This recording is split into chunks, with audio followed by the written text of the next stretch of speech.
About the right time too. Yay, we're live. Chatterbox 102. We are still alive. Yeah, I did skip the last one. I went and saw a movie instead. Yeah. I don't even remember what movie. Thursday, you mean? Yeah, Thursday. I was just like in a shitty mood for like fucking Wednesday and Thursday. Oh, wow. And I just was like, man, I am just in such a shitty mood that even if I did one alone, and I probably could, like at this point, I've done so many. I probably could. It just didn't. It was just like, nah, it's just not worth like being that much of an ass. Like it's just gonna be you, just angry, stabby, going at and it. not like the funny way. Like I don't mind if I'm being like angry in the funny way, but like at a certain point, like it's just not funny anymore. Right. Yeah. Well, I'm back. I don't even remember what movie I saw. That's killing me. Yeah. I only miss a week, like every 6 months or so. Yeah, oh yeah, it's not too bad at all. And well, we had Mad Metal Man on last Sunday, so that was awesome. We did a whole show. It was great. Yeah, I checked in for like 5 minutes. That was it. Yeah. Props to Mad Metal Man. We had a great conversation on that one. I thought that was a good one. I don't think we had much of an audience, but it was definitely like came out good in my opinion. I think the Sunday at 9 p.m. crowd is hard to attract. Yeah, well, we have one viewer, but that might be me. Yeah. Oh, what was it? Oh, yeah, that's what I was telling you about the pickled plums. So there's like these stuffed Japanese rice balls where like you take like sushi rice and you just like put a filling in it and you like, make it into like a little rice ball thing, like a sandwich almost, but out of rice. Right. And one of the traditional fillings is just pickled plums. And I was going to do that, but so I ordered pickled plums, and it's like one plum, one. And these things are like the size of like, I don't know, the tip of your thumb. They're not real big. They're super small. Like a gumball-sized plum. Was 100% plus of your daily value of salt. Damn, dude. Yes, you eat like one plum, and you're like over the amount of salt you need for the day. Yeah. And I'm like, I bet they're delicious, but fuck no. That's crazy, dude. It was insane. I just was like, I'm not putting that in my fucking head. Yeah. It's not going in my mouth. I'm not putting it in my head. It's not going to happen. Right. Dude, I just spent an entire week of just junk food fucking constantly, dude. Oh, yeah, you're on vacation? There's no avoiding it. Yeah. It's almost like you almost have to. Like, fuck any diets, fuck watching what you eat. Just fucking enjoy your vacation. I was really disappointed though, like literally saddened. This is pathetic. I'm willing. I'm freely admitting I know this is pathetic before I say this, so bear with me here. But there's this place that's just down, just down the road from the resort where we're at. Like it's literally like maybe a mile away, where it's basically like a. It's set up like in the front's a grocery store, and the back's like a restaurant. But the grocery store is all imported shit from like all over the world, like mostly Europe, but basically all over the world. Yeah, I don't know if they're everywhere. Those are common, but I've never seen one anywhere else. I'm sure they exist elsewhere, but like it's the only one I've ever been to. Well, it makes sense, though. Right. Yeah. I'm sure they have them everywhere, bro. Yeah, not everywhere, but any big city. Well, anytime you're near like a resort where you're going to have, or any other kind of like maybe hotels where you're going to have like a bunch of people from all over the world. Right. Like probably near like convention centers, like in Southern California where there's a bunch of convention centers, they'll probably have those kind of stores. Yeah, that kind of makes sense. I figure bigger cities and shit. And Carlsbad's not a really big city by itself, but it's really close to, San Diego and that shit. But anyways, they have this fucking... they sell these bricks of Belgian chocolate, which is fucking just amazing, dude. It's the milk chocolate one is just like the best milk chocolate I've ever eaten anywhere. Like you try to cut it and you can't. Like it breaks up into like flakes and chunks and shit. It's weird because it's just like incredibly rich, and it's just again the best milk chocolate I've had anywhere. Nice. They also have white chocolate and dark chocolate. So every time we go, it's like one of the first things we do is stop there and get, a fucking little brick. They're probably about I don't know, about a pound. It's a pretty good chunk, but it's not That's like that's a huge. brick of chocolate. Fuck yeah. Yeah, it's a pretty good chunk. Like it's a good, let's see, probably about 3/4 of an inch tall, and then probably about 2 inches wide, like a square, 2 by 2. No, more than that, probably. Yeah, and about 2, maybe even 3 inches, somewhere in that area. It's a big chunk. All right, so we usually get 1 or 2 of those. One of the white chocolates too. And it's fucking great. You know, it's usually gone within a fucking day because we can't help ourselves. But this time we went, they didn't have it. They had the dark chocolate, they had the white chocolate, they had no milk chocolate, dude. Yeah, like I was literally sad. Like it fucking actually, that's the first time that we've gone in 10 years or whatever where they haven't had milk chocolate. And I was literally kind of fucking sad, dude. Which again, I know that's pathetic, but it's one of the things you look forward to, you know, and it's fucking disappointing when it doesn't, you know, when you don't get it. Yeah, but yeah, although that place is, yeah, it really is amazing. Yeah, and to our legions of listeners, if you ever find yourself in the Carlsbad, California area, there's a place called Tip Top Meats right there off of Palomar Airport Road on Paseo del Norte. Yeah, it's fucking awesome, dude. Like the restaurant is actually fucking crazy amazing too. Like the guy who owns it is, I believe, from Germany, and they got right. Yeah, well, they have yeah, really good like meat department. They do really good pastries and shit like that. The breakfast, dude, it's like. I don't know, man. It's weird because they give you a shitload of food. It's like $8. You get like you get 3 eggs. You get like a huge chunk of fucking hash browns, or like not really hash browns, but it's basically like potatoes. I don't know what you'd call it, but similar to hash browns anyway. A big chunk of that, and then like basically as much. Like ham, sausage, bacon, as much as you want. It's literally unlimited. You know, a couple pieces of toast, all that shit. It's like $8, dude. That's fucking way more food than you can ever fucking eat. And then yeah, their dinner stuff. Like on the weekends, they have a prime rib special, which is only $15, and they give you like two like good sized chunks, dude, and then they actually give you a rib with the prime rib meat on it on top of that. It's literally enough to, like, you could easily feed 2 people. Damn, dude. With it. Yeah, like it's a lot, and it's only $15, and it tastes fucking fantastic. They make, you know, all the other kind of shit like the sauerbraten, which you know, I didn't really mind it. I know my ex had gotten it. We'd gone one time and she got it. And I guess we should have known based off of the name, you know, that it was going to have a sour taste to it. You know what I mean? Yeah, one would assume.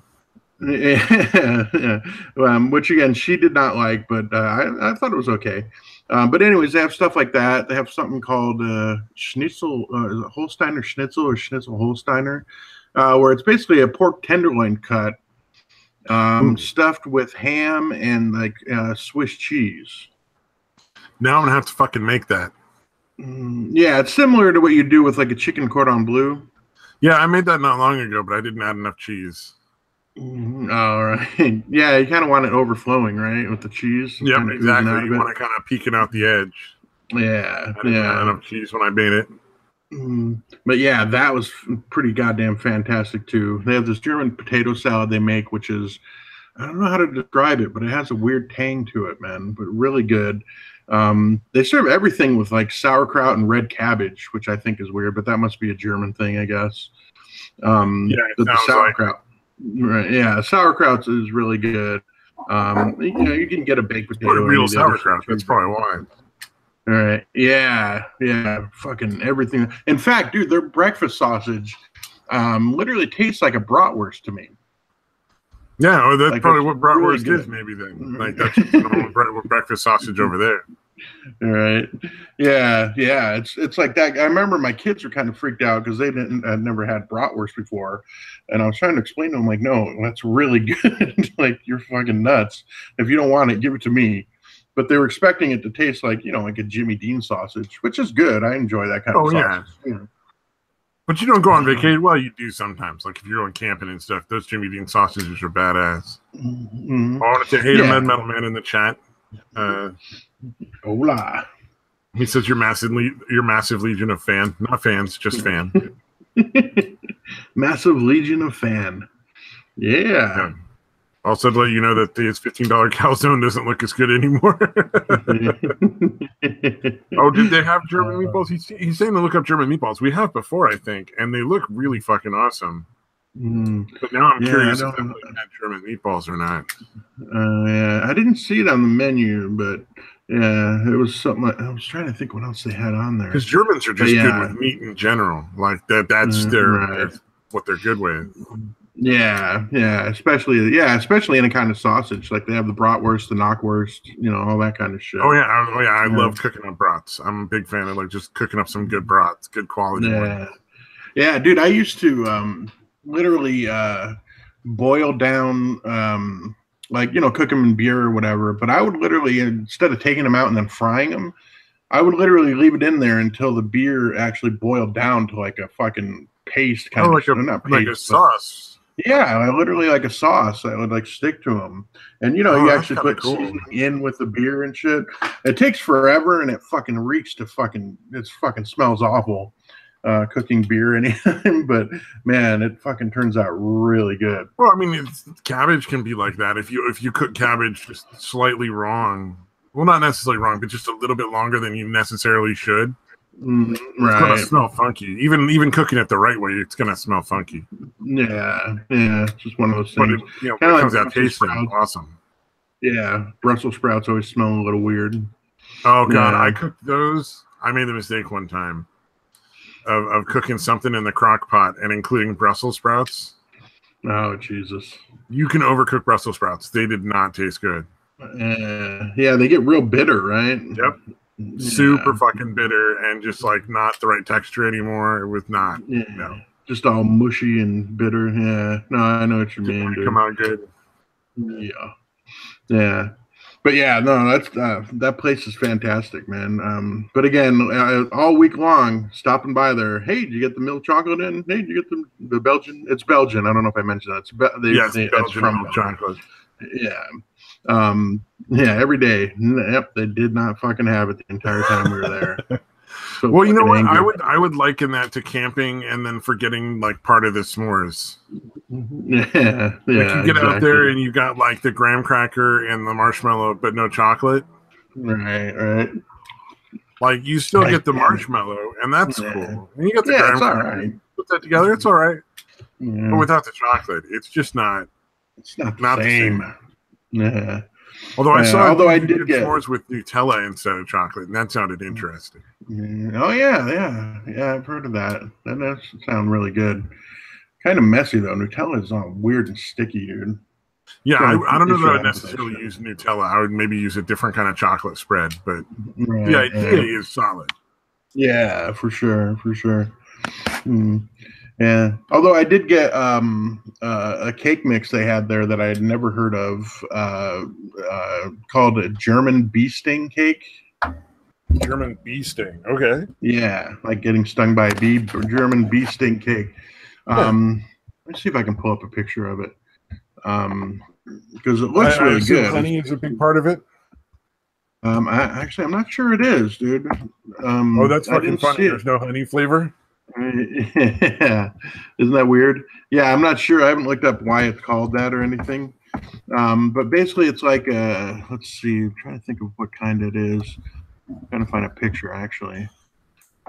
But basically, I know the top part. Like it's got, it's kind of like a white cake, or maybe even a yellow cake. There's a thick layer of Jesus. What the fuck do you call the middle layer? Not ice. It's not icing. It's more like not custard, but something like custard. Cream, I guess just cream filling, whatever the fuck. So it's got like that. I know what you're talking about. Yeah, it's like thicker than just a regular sort of like whipped cream. Yeah, but it's not like a frosting. It's more of I totally know what you're talking about. Yeah. All right. So it's that, and then one layer of cake, that, and then another layer of cake, and then on the top, it's just covered with almonds, with flakes of almonds, almond flakes. Yeah, hold on, let me see. Oh, interesting. I'm not a huge fan of almonds, but that does sound all right. All right, actually, the actual box, dude. That's fucking awesome. Hold on, let me see if I can remember how to screen share. It's been so long since I've been able to screen share. All right, hold on. Let me try this. Can I make this bigger? Hold on. Nope, that didn't work at all. Yeah, we're making Mad Metal Man crave his people's food.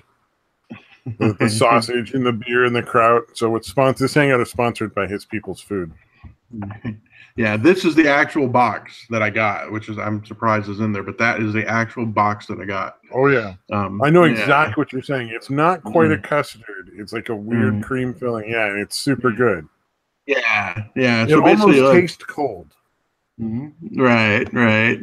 Yeah. Really thick on this one too. It's not a thin layer, so you see that it's almost as thick as the fucking. Well, the cake's not frosted really; it just has the almonds on top, so that makes sense. Yeah, but I was really intrigued. I was like, dude, I got to try that. So I actually bought that box. Yeah, Germany, right idea, too narrow in scope. Right. we need to downsize the population, but we shouldn't just pick one group of people. It should be everybody. Assholes in general. Jesus, dude. Have you ever seen the what is it? Whitest People You Know sketch where they had like the what if Germany did a Holocaust, but it was jerks, the jerkacost or something like that? Oh, so it was essentially like somebody trying to hide a jerk in their house, but then when the guy was looking around, the jerk kept making noises. Just trying to fuck with him because he's a jerk. Right. That's fucking awesome, dude. Yeah. See, that's what you do. You just you round up all the assholes, and then you're all set. Yeah. As long as I'm in charge of deciding who the assholes are, that's a great plan. Right. Yeah, that should really be a one-person job for sure, dude. Yeah, absolutely. Starbucks would go out of business. Right. Oh, you know what I need? I need fucking. Speaking of Starbucks, I need a free quality script writing software because I had to buy a new laptop. And I feel like I have an obligation to at some point take it to a coffee shop and pretend I'm important. All right. Write a script. You're writing your big breakthrough script. Yeah, I'm in California. Script. Right. You'll blend right in. 40 mics. Be more background noise, dude. 40 mics showed up just to say, "Oh, good, we're still making Holocaust shows." Oh, man, that's our whole thing, man. That's our whole shtick. Keep the dream alive. Right. He turned in just in time for that too. That's perfect timing. Oh yeah, man. Dude. Yeah. We're gonna build the wall around Washington D.C., dump all the assholes in, and just see what happens. Mm-hmm. You know, anybody that tries to get out, we kill. But then, you know, everybody stays in, and then we just, you know, it'll be like a TV show, reality TV. All the politicians, all the with the people that bribe them, I can't remember their names. For some lobbyists. All the lobbyists, and then all the assholes who just like are, you know, like the people in the fucking grocery store who stand beside their cart when they're getting shit, so that instead of blocking half the aisle, they're blocking the whole fucking aisle. All right. And then look at you like you're the asshole when you're like, could you let me by, please? Like, yeah, they have no concept of fucking the world around them. Like everything, everyone and everything around them are there for their fucking convenience. I had a lady, like an old lady, and I swear to fucking Christ, she did this on purpose. I'm not crazy. I was walking at a steady pace, moving along by some produce bins. She fucking waited until the last possible second, and then just dove right out in front of me. Like I had to like startled me. I had to like stop the cart and shit. But she literally was just sitting there with her cart like ready to go, watching me. And then at the last possible second, when I had to either just like come to an abrupt stop or like hit her with my cart, just fucking plowed out in front of me. She had a good 30 seconds to go before I was even like it would have even mattered. Yeah, that's fucking amazing. Oh yeah, Mike, and we make them build the wall. Absolutely. That bitch goes over first. She's part of the fucking foundation of the wall, as far as I'm concerned. Yeah. Yeah. Oh, Celtics is a Nice. free script writing software, but you have to hunt down the old files since they moved over to a cloud-based website. Okay. I'll have to check that out. Let me write that shit down. God, I love having notepads. I literally have dozens of fucking notepads because I do all the grocery shopping, so I have to fucking... All right. Like, I have to make lists all the time, and I will not remember, even if it's like 3 things. I don't know what it is, but I will not remember all of them. No, I got you, dude. Yeah, I cannot do it. Yeah, I'm exactly the same way. If it's more than like, if it's more than 2 things, I will not remember. I will forget at least one of those 2, and I'll get a second item, and possibly a third item, and I will completely forget the second of the 2 items that I was there to fucking get. Absolutely, man. It'll be like, all right, I need to go to the store and I need to pick up like butter, eggs, and milk, and I'll come back with like a loaf of bread and some Brussels sprouts. I don't know what the fuck happens. Yeah, I feel you, man. But if I get it all on a list with a pen, and I got a pen with me, I can just get each item and then fucking cross it off, and I get everything I was supposed to get. That's funny, dude. Yeah, I'm fucking god awful at that shit, man. Well, my favorite is when people think they've told me stuff that they haven't, because I write shit down. All right.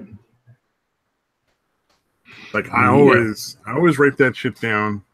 I'm very like on top of that, like because I'm the only one that does the shopping, and like nobody else seems to be able. Well, my mom will occasionally go out and get groceries, but like nobody else seems to want to do it. Right. Yeah, for me it's water. Nobody wants to go get the water here. You know, the bottled water and shit. Yeah, bottled water. That's what we got to start doing because it's starting to heat up again. Yeah, because we have like 7 3-gallon jugs, so it's kind of an ordeal, I guess. But you know, so I don't mind doing it. I like to get the cases of the like just the regular like 1 pint bottles or whatever they are. The it's like 16.9 ounces or some shit like that. Oh, right. You know what I'm talking about? Just the regular standard bottles of water. And I just like to keep a bunch in the fridge and like a few in the freezer. People can grab them, like, you know, on a hot day, you can just go get an ice cold, like, even though we have tap water and a Brita filter, it's nice to be able to just grab an ice cold bottle of water. Right. Yeah, you can actually drink the tap water where you're at. The tap water's not bad in our house. It really isn't. It's better if you have like a filter, like a Brita filter. Right. Yeah, no, I haven't been able to drink water from the tap like that since I lived in upstate New York, dude. Really? Yeah. Okay. Yeah. Well, I mean, here you have to have a filter. Like, I mean, it's it's not like you go 5-10 minutes away, and the tap water is horrendous. We just got lucky. Like our neighborhood gets decent tap water, but like everywhere I've worked, it's the worst. Like it's one of the reasons why I carry approximately a gallon's worth of water bottles in my car. It's like if I'm at work and I know I want water and I forget to bring one from home, I've always got a couple in the car that I can grab one of. Nice. It makes a big difference, man, because I cannot drink the tap water. Like, don't want to, just can't. It's so bad. Right. Yeah, it's too nasty. Yeah, I remember when I lived up in Mesa, which is essentially the East Valley, the Phoenix metro area or whatever. Dude, the water would come out and literally be fucking cloudy, dude. It was fucking bizarre. Oh, it's like aerated. That's usually too much air in the water. Yeah, whatever it was nasty. Certain minerals can do it too, though. But yeah, that was when we had to run it through a filter. I think we usually ran it through 2, to be honest with you. Like we had 2 filters, water filters. We'd run it through one and then pour that out of that one through another water filter. Oh yeah. Well, I've got it's like a KTDYN or something like that. Water bottle filter if I really get desperate. Right. And that's pretty nice because it's literally just like a sports bottle, but it's got a water filter in it. And you could put your own urine through that and be safe to drink. Not that I would. I'm just saying you could. Right. You're saying it's that good. It's water. Well, I'm a fucking prepper. So if I'm gonna get a water filter in a water bottle, I'm gonna fucking. Yeah. I'm absolutely gonna go all the way. Right. Yeah. It better make my urine taste sparkling clean. Yeah. Well, you know, I Yeah. figure when you're getting water out of like a fucking stream or like a pond or a lake, every animal's urine is going to be in there. So right. Yeah. Yeah. It's not as pure as you would think, or you would hope. Probably a lot of feces and all that other stuff because animals are going to be fucking pissing and shitting in the water. They don't care. Yeah. Inconsiderate bastards. Yeah. Yeah. It's a trip, man. It really is. It's a trip. Like how much stuff can be in that water if you're not careful. Because there's a lot of people who operate under like the false fucking concept that if it's fast moving, it's safe to drink. Oh, right. Like, no, that's not true at all. Right. Yeah, all that really means is there's probably not mosquitoes breeding in it. And that's about all you get out of that. Exactly. Yeah, you're less likely to have parasites. Yeah. Yeah. Yeah. Oh, somebody fucking put up that thing about the lady that shot her boyfriend again. Which one? Oh, that happened. This happened a while ago. I'll show the thing. It's essentially. Oh, I'm not going to show the video though. Hold on a second here. Let me make sure I don't show the video. Or is this just the video? Okay, it's not. Okay, cool. Watch the video. Thank you very much. But this is an old story. I don't know why this is just showing up unless it's happened again. Let's see. This is from the June 25th. So this might have happened again. Oh no! It's the same story. Essentially, he made her shoot him with a .50 caliber. Okay. Eagle, yeah, and he had a book in front of him. Yeah, book. Yeah. They tried it out for, right? Yeah, I don't know why they would put her. Honestly, this was a long time ago. 180 days in jail. That seems pretty reasonable. I don't know that I would necessarily give her that much. I mean, you have on video the guy just being like, "No, do it." Like, not.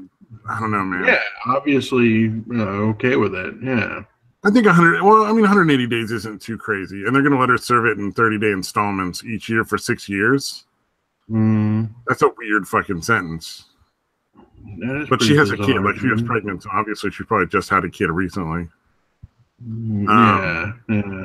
Well, but also then that gives her the option to, like, you know, make a plan for work or something like that, so she doesn't necessarily lose her job. Right.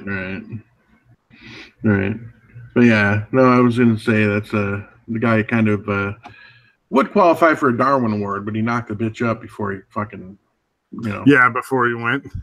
Yeah, so he's disqualified. You know who I feel really bad for, though, is the fucking kid, because that's the last video of Daddy. Right, yeah, that is pretty fucking hard. Shooting Daddy with a fucking Desert Eagle. Right, yeah.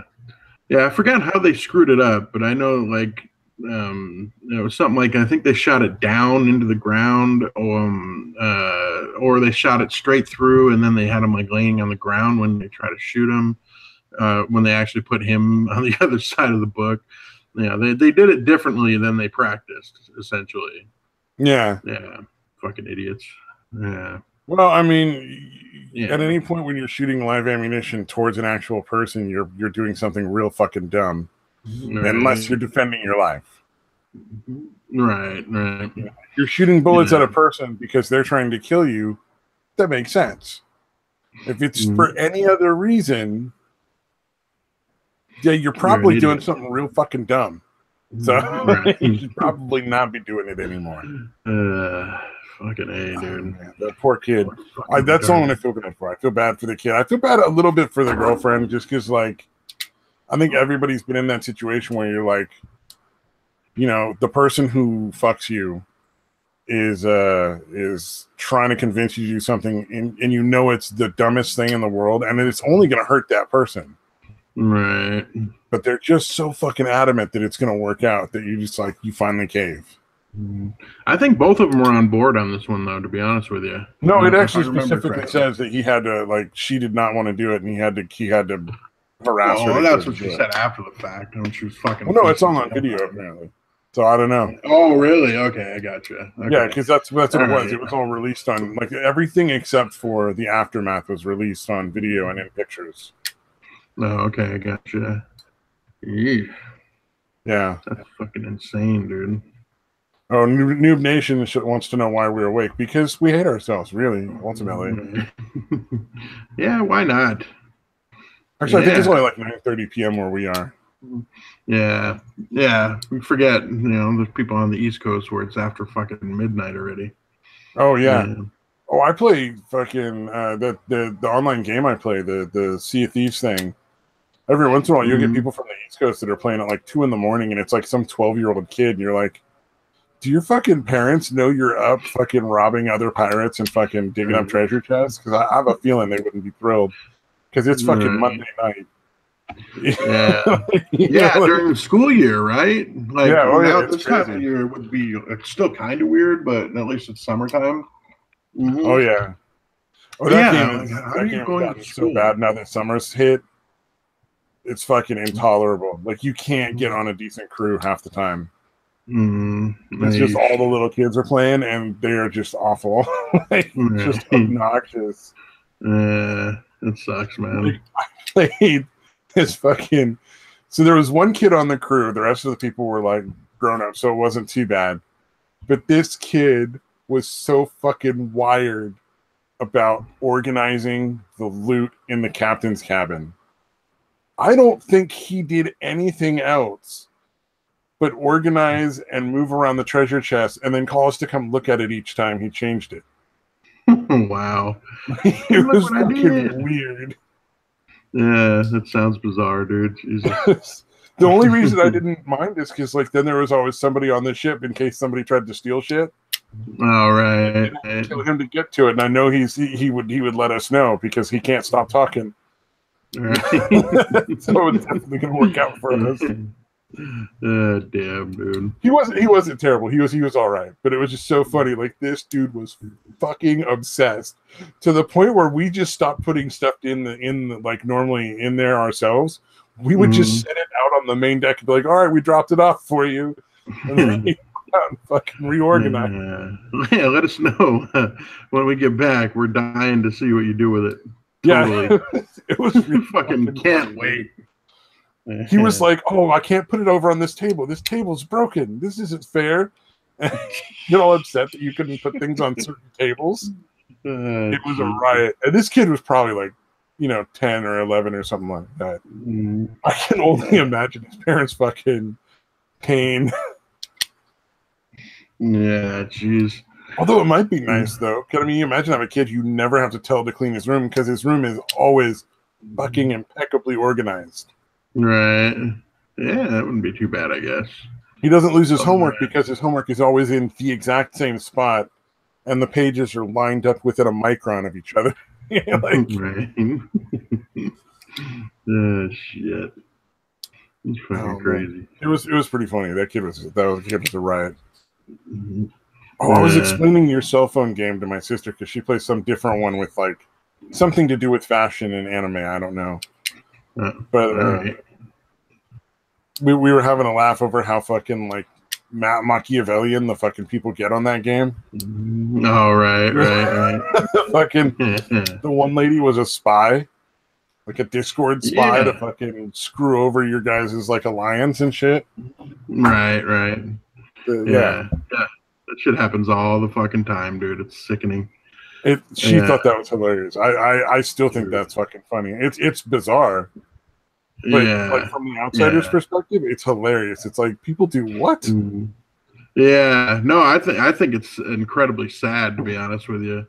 It's a whole different level of fucking way too obsessed with anything. Right. Yeah, it really is, dude. It's fucking messed up. Yeah, I don't understand it, man. Like, I would rather quit than fucking play like that. And people are literally taking it that serious. Yeah. Although it is kind of funny, dude. There's a huge chunk of the like the biggest players in the game banded together and are essentially bullying the entire rest of the fucking server, the rest of this kingdom. Yeah.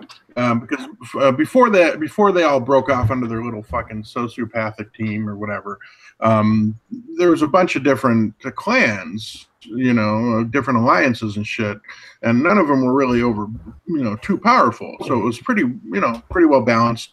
And then a lot of a bunch of clans, like we had agreements or whatever, non-aggression and shit with all these different ones, allyships, but these guys, I guess, they're like, no, this is making the game no fun. So we're going to split off and we're not going to have agreements with anybody anymore. And which is the funny part is that was a fucking bullshit excuse for them to be able to act like assholes and just attack everyone. Yeah. And it's gotten to the point now where they're fucking claiming because if the active player list gets too small, they'll end up combining you with another kingdom. So now they're coming up with the excuse that they want to make people quit by attacking them for no fucking reason. Like you usually attack somebody because they have a bunch of the resources you need. A bunch of the wood. Wood is the one that everybody essentially wants. But now they're just attacking anybody that isn't shielded. Right? Oh, that's not cool. So yeah, and they're trying, and that's what I don't get, because they're essentially the most powerful clan, and because there's a few dozen, there's probably at least 20 clans that are have a significant amount of people in them, right? This one clan has 37 of the top 100 players in the whole kingdom. No. Yeah, so they're incredibly powerful. So it's like, dude, just admit you're a fucking asshole and be a fucking asshole. Why are you guys making up these fucking excuses and shit? You know what I mean? Like, that's kind of what bugs me. Absolutely. It's like there's people that play Sea of Thieves that just want to sink boats. Yeah. Like, that's what you want to do, fine. Just be honest about it. Like, don't try to pretend you're not an ass. Right. Because my whole thing is, like, if there's money in it, no, go ahead. Money, sure, but if there's no money, I'm not wasting my time. Right. Like, then you're just being like an asshole. It sounds like the same thing. Like, if there's money, sure, attack the guy, get his money, but otherwise, you're just being a dude. Yeah, there's no benefit. They're doing it just because they're fucking psychopaths, dude. That's it. They want to make people feel bad. They enjoy making other people suffer, dude. Yeah. So, but what's funny is their fucking plan is so fucking backfired because they're pissing so many people off that all the rest of us are essentially getting ready to gang up on them and fuck them up. In fact, we've had a few people that joined our team because we had a lot of pretty decent level players, like myself and a bunch of others. We didn't really have anybody that was close to the top 100. And now we've got like 3 people that are in the top 100. So basically what we're doing is we're doing to them what they're doing to everyone else. We're attacking their smaller players and we're zeroing them out, whether they have resources or not. This is the great part, dude. They get mad and they're like, what are you guys doing that for? Like, why would you get mad? That far? Dude, the cognitive dissonance, dude, is fucking the rationalizations and the cognitive dissonance, dude. Is they'd be like getting mad. They'd be like getting mad if you went over and punched somebody in the face and then they hit you back. It's like, yeah, exactly. Like, of course they punched you back, dude. Like, what did you think was going to happen? Yeah, dude, it's fucking amazing, dude. And they don't get it. They fucking do not get it at all. They're like, oh, now you're gonna, no, now you're on our hit list. Like, motherfucker, you already said you were going to attack everybody in the kingdom, so what does it fucking matter if we're on your fucking hit list or not? You know what I mean? We're already on it. Everyone in the fucking kingdom was on your hit list, so okay, you're singling us out. It's like that kid who was might have like that terrible disease that might kill him, and it's like, dude, you were always gonna die. That was never in doubt. Like, you just are fucked because you have to deal with it way sooner than most people do. Right. Like, you're gonna deal with the same sort of dilemma of, oh shit, I'm not gonna fucking live forever. I'm actually gonna fucking go away at some point. Like, this will all end. How do I deal with that? Because it's a little fucking terrifying when you first realize, like, oh shit, I'm not permanent. Right. Yeah, to be confronted early on with your mortality like that. Yeah. It's a little bizarre. Except it's the same thing. It's just like, you know, well, we were always on your fucking shit list. Mm-hmm. Now you just are more angry about it. Like, that's cool. We were going to get attacked by you anyway. Mm-hmm. Yeah, and that's the thing that's really great is I've finally gotten through to our teammates that, because it's like a kingdom-wide chat thing where anybody that's in the kingdom can chat on it, right? Like it's just a scrolling chat of whoever wants to post there. And for quite a while, when our players would get hit, they would go to that kingdom chat about getting hit. And I fucking had to explain to them over and over again. I'm like, you guys don't understand. They fucking love it when you do that. They want to know that they pissed you off. They're fucking psychopaths. Oh, yeah. That's the thing, man. You can't let them get in your head. I've had to walk people through that shit in Sea of Thieves a bunch of times. Like, look, dude, this is a video game. We're all just having fun.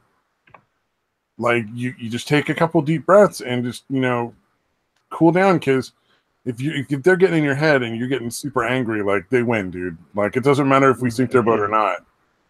They're winning. Exactly. You can't let them get in your head like that, man. Mm-hmm. Yeah. And then I finally convinced them. I'm like, dude, because these fuckers will, especially since we've got the dudes on our team that are going after them, you know, after their smaller players and shit. You know, they'll be like, hey, they'll actually message the person they just zeroed out. And be like, hey, send my regards to the guy. Actually changed his name to Rambo 5, which I thought was fucking hilarious. The guy on our team changed his name to Rambo 5 because, you know, and that's his line anytime they bring it up. You're like, fuck you guys drew first blood, motherfuckers. Like, that's what he'll tell those guys every time, dude, just to fuck with them. Yeah, for sure, man. First blood. Okay, so they'll be like, say hi to Rambo for me. Yeah, but I finally fucking trained them. I'm like, guys, if you're going to respond, dude, use humor, use mockery, use derision, but do not fucking respond with any fucking anger. And finally they start doing that, and it's fucking pissing those guys off. I'm like, I'm trying to, you know, some guys are still doing it. I'm like, what the fuck are you doing? Stop it. Like, don't get mad. They want you to be mad. They want you to quit. They've said this. They've stated this. You know? Yeah, the number of time I've trash talked people into screaming at me on like that game, it's insane. Yeah. And once you get in their head like that, you fucking own them. Yeah, yeah. Because they're going to start fucking up. They're going to start getting way too aggressive. They're going to start doing things that are mistakes because they want that satisfaction. Yeah, it's going to fuck with their heads, man. You got to keep them on the offensive. You do not want to get angry. You want your opponent to be angry. Yeah, exactly, dude. Unless your opponent is like fucking Dave Bautista or something. Yeah, right. In which case, somebody's gonna fuck you up. You don't want him angry because he might just fucking rape you, and there's really nothing you could do. Just a giant fucking ball of fucking muscle and bone. Yeah. He's probably like a really nice guy. I should probably stop using him as an example of that. Damn, dude. Let's hit the chat real quick. Oh, it sounds like Fallout 76. Yeah, Fallout 76. I don't know if you ever played Fallout games, but the new one is going to be an online multiplayer game. Yeah. Oh, right. And so a lot of people are upset about that. I guess they're doing the beta testing and stuff already. Yeah, you're going to get killed in any kind of online game for sure. But I think people are really worried that it's going to be like super bad. But, you know, it balances out. The studios are pretty good about like figuring out how to like balance those things out if it gets too crazy. Oh, and then Mad Metal says, I died a few times so far. You make peace with it pretty quick. Follows up with, oh, we're talking about games. Never mind. That'd be interesting. Let's have him on at some point talk about that if he's interested. Yeah. But yeah, it really is amazing how seriously these guys take it, man. I'm like, you guys are fucking pathetic, dude. I'm like, this is just a game. You know, but yeah, it really does seem like you guys actually have like your entire self-worth tied into this game or something. Yeah, like, it's really strange, man. Yeah, I've seen the same thing in the one I play. It's like, I mean, it's a pirate game. You're gonna get sunk and lose your shit. That's gonna happen sometime. You know, sometimes you're going to be the one that sinks the other guy. Sometimes you're going to get sunk. Mm-hmm. We were part of the game. Once a week. They shut the servers down for like 2 or 3 hours to just like do maintenance, make sure everything like fix bugs and issues and do updates and stuff. Right. And we were at one point, there was like a 20-minute warning, and in 20 minutes, it's just not enough time to do anything. Right. It really isn't. There's really not enough time to do anything. So we were just sailing around, saw another galleon, and we're like, oh, let's go fucking sink them, because it's 20 minutes left when it wouldn't matter one way or the other. And they were leaving an outpost. They didn't have any any loot on them, and they got super mad at us. Wow. And it was just like, what are you mad about, dude? Like, there was no time to go get anything. Like, I don't see your concern. But all right. Yeah. No, it's amazing, dude. Yeah. I'm like, God, and that's the funny thing is it doesn't really to get to the levels they're at, they're there because they spent a shitload of money on the game.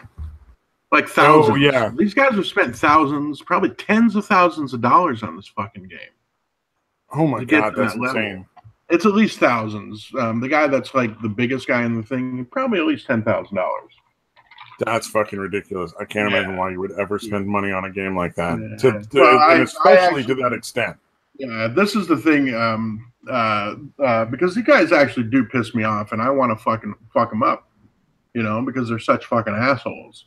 I just don't want to let them know that they piss me off that much. Oh, yeah, for sure.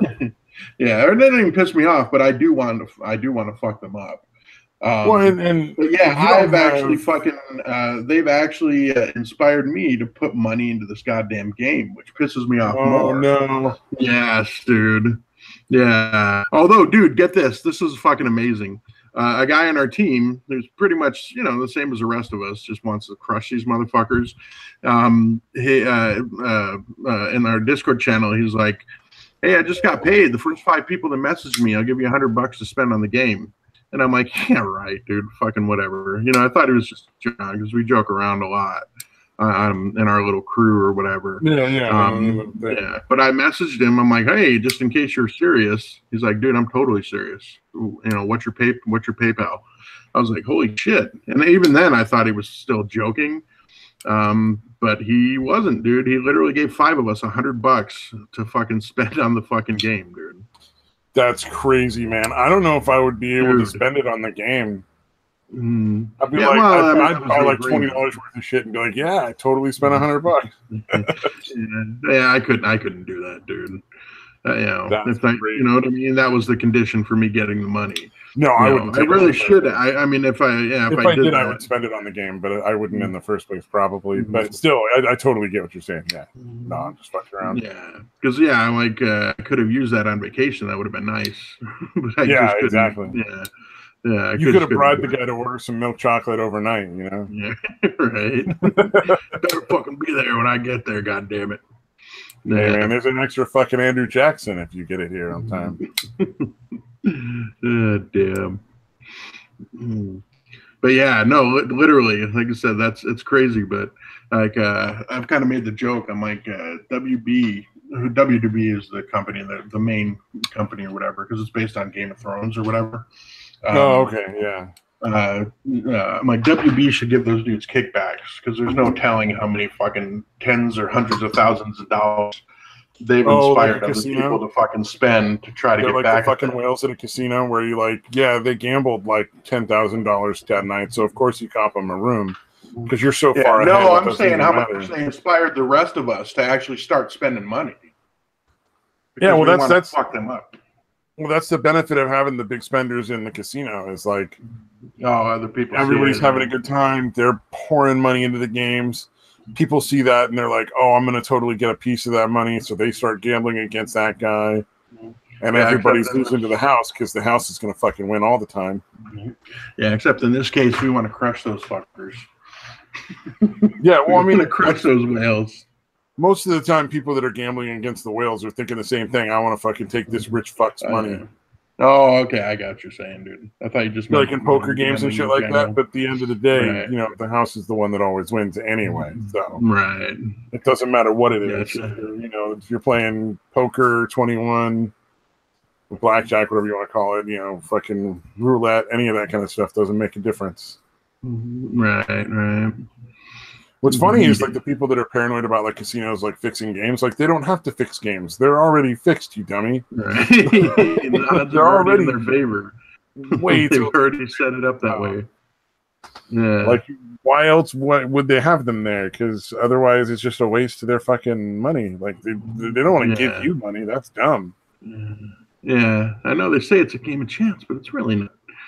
I mean, it is. Well, it's a game of chance where the odds are like 17-1 in their favor. Yeah.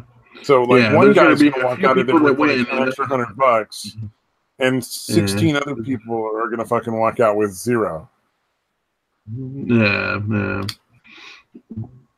That's the way it works. A few winners because everybody thinks they're going to be that one or two winners. Obviously, the odds are overwhelmingly against that. I always lose. I don't know what it is. I don't anymore. Yeah, I don't. Yeah, I can't. It's not good for me. Well, it's not even for me. It's not even about that. It's literally whenever there's money involved in a game, I could be winning 100 games in a row. As soon as there's like a penny involved on the game, I lose. I don't know what it is because it's like the worst. It's the weirdest luck. And it doesn't matter how I play. I used to have the fucking. Actually, usually the opposite of that. Really, I would almost always win, dude. Oh, okay, yeah. Well, that's actually pretty addictive then. Yeah, for me, like I remember shooting craps with my friends. Yeah, I remember shooting craps with my friends, and I was having like it was mostly just change and shit. But yeah, I would literally end up cleaning them all out like within about an hour, dude. Well, I should say like I don't gamble like in casinos and stuff because there's all those Indian casinos around. I'll throw down like $20 for like a fucking Saturday night poker game with a bunch of dudes or whatever, like a bunch of friends getting together and just playing poker for like $20 each. Yeah, I'll throw down there. I'm not real concerned about it. I'm not attached to the $20 or whatever. That's no big deal. But like as far as like casino gambling, never. Yeah, for me it's been a long time. But yeah, I would usually win on those too, even not huge amounts, never any jackpots, but I would generally leave with more money than I went with. Way more often than not. I think my favorite game to play is poker because I don't play with the odds because I don't care. Oh, right. I just think it's funny to fuck with people that are serious gamblers. So I'll be like, I have like, a pair of twos or something, and I'll bet like half my fucking stake on it to see if I can get them to just like give up. Right. But then like the next time I won't bet on that. I'll only bet when I have like 3 aces or something. Yeah. And then they're inevitably going to lose. It's bizarre. Yeah. I'm weird. It's totally at random. Like I don't care. That's fucking awesome. Well, because I know some people. Like one of the guys I know is a professional backgammon player. Backgammon? You can be a professional backgammon player? You can be a professional backgammon player. Dude makes a bunch of money off of it. That's fucking crazy. Yeah, he goes like once or twice a year down to like Vegas and cleans up pretty good. Damn, but in poker, he never knows what I'm going to bet on or what I'm not going to bet on, so he never knows when I'm bluffing, and it drives him up the fucking wall. Right? Yeah. If you don't establish a pattern, dude, I fucking hate people like you, dude. I fucking hate playing against people like you, dude. Yeah, it's fucking it's infuriating, dude. I had a friend of mine that I was playing I had this baseball game where you could actually pick like a quadrant, there'd be 4 little boxes of the strike zone, and you could guess, and if you guessed right, like when they were pitching to you, if you'd hit it, it would be like, you're gonna hit the shit out of it. And fucking everyone else I play with, I could figure out their pattern, their fucking thought pattern, like within like an inning or two. And I would guess right, like an inordinately high amount of times, like a high percentage or whatever. Because you would know, like, all right, this guy's going to throw the curveball and then a fastball, and then he's going to throw it side. Yeah, you know, he's going to throw it here. He's going to throw it in this section or whatever. I could always figure people out. And this, one of my friends was like, I don't think he did on purpose. I think he was just a fucking flake. But yeah, I could not figure the dude out, man. And it was really pissing me off, dude. I was like, God damn it, dude. Like, are you putting any thought into this at all? Like, you know what I mean? It was that kind of thing. I'm like, I know you're not actually thinking about what you're doing because there's no pattern to what you're doing. Oh, no. Yeah. See, when I'm playing poker, if the guy I'm talking about is playing, I am intentionally making sure there's this little possibility of any kind of pattern as I can. Yeah. No, this is different because obviously he's not doing it on purpose and you are. Yeah, but most of the time I'm not. Most of the time I'm just fucking around, like, because I don't care. Because it's usually like I got $20 on the line, so if I get $20, great. If I don't, $20, man. Yeah, it's not a whole huge night hanging out with my friends. Yeah. I don't really care. $20 is nothing for that. I mean, obviously $20 is. I don't want to fucking lose $20, but you prefer not to lose it, but again, if you do, it's not. Yeah, no, that's why I like those evening games. Out with your friends. Throws in $10 or and everybody throws in $10, $20, whatever. It's not enough to get people worked up over. You know what I mean? It's not enough to exactly. Yeah. Oh, if there's somebody there that's going to get worked up over it, I won't go. Yeah, exactly. Like, I'm not interested. Yeah, I don't want to play that game. It's not fun. Yeah, exactly. Like, I like making that one dude get all fucking hot under the collar, but he's not, like, really mad. He's, like, funny mad. He's like, oh, you're so fucking exasperating. Yeah. But he likes frustrating dealing with your punk ass. Yeah. Well, I mean, it's like, it was some of the same people I used to do, like, Dungeons and Dragons with. So they're used to, like, not having any idea what's going to happen. Like, what's crazy shit at him, dude? Mood on this game going to be? Like, I don't know, because he doesn't use strategy. It's just a bunch of random shit.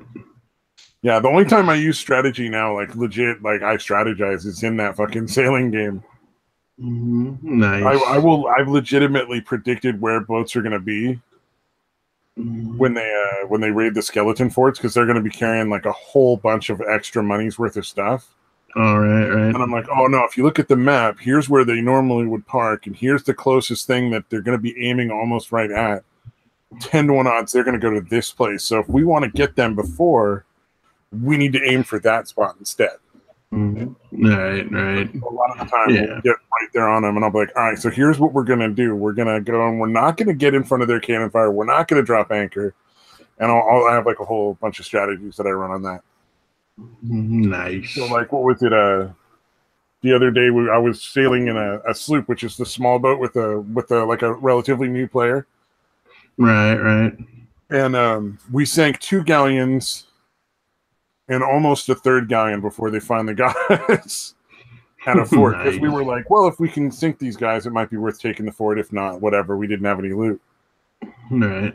But we sank 2 of the bigger ships, one after the other, and then almost took down the 3rd. He just managed to, like, the guy wasn't as good of a at sailing as I was, and I was on the cannon and he was sailing, and he managed to get pinned between the boat and the island. And you never want to do that in the small boat because you can't take any cannon fire. Right. They'll just fucking hammer you and you're done. Yeah. But yeah, that's always I'm always strategizing in that one. I'm pretty decent. Yeah. I should see my son play the H1Z1. Or that's Fortnite. One where you got to be real fucking hard. You got to be hardcore on that one, or you're not going to get very far at all.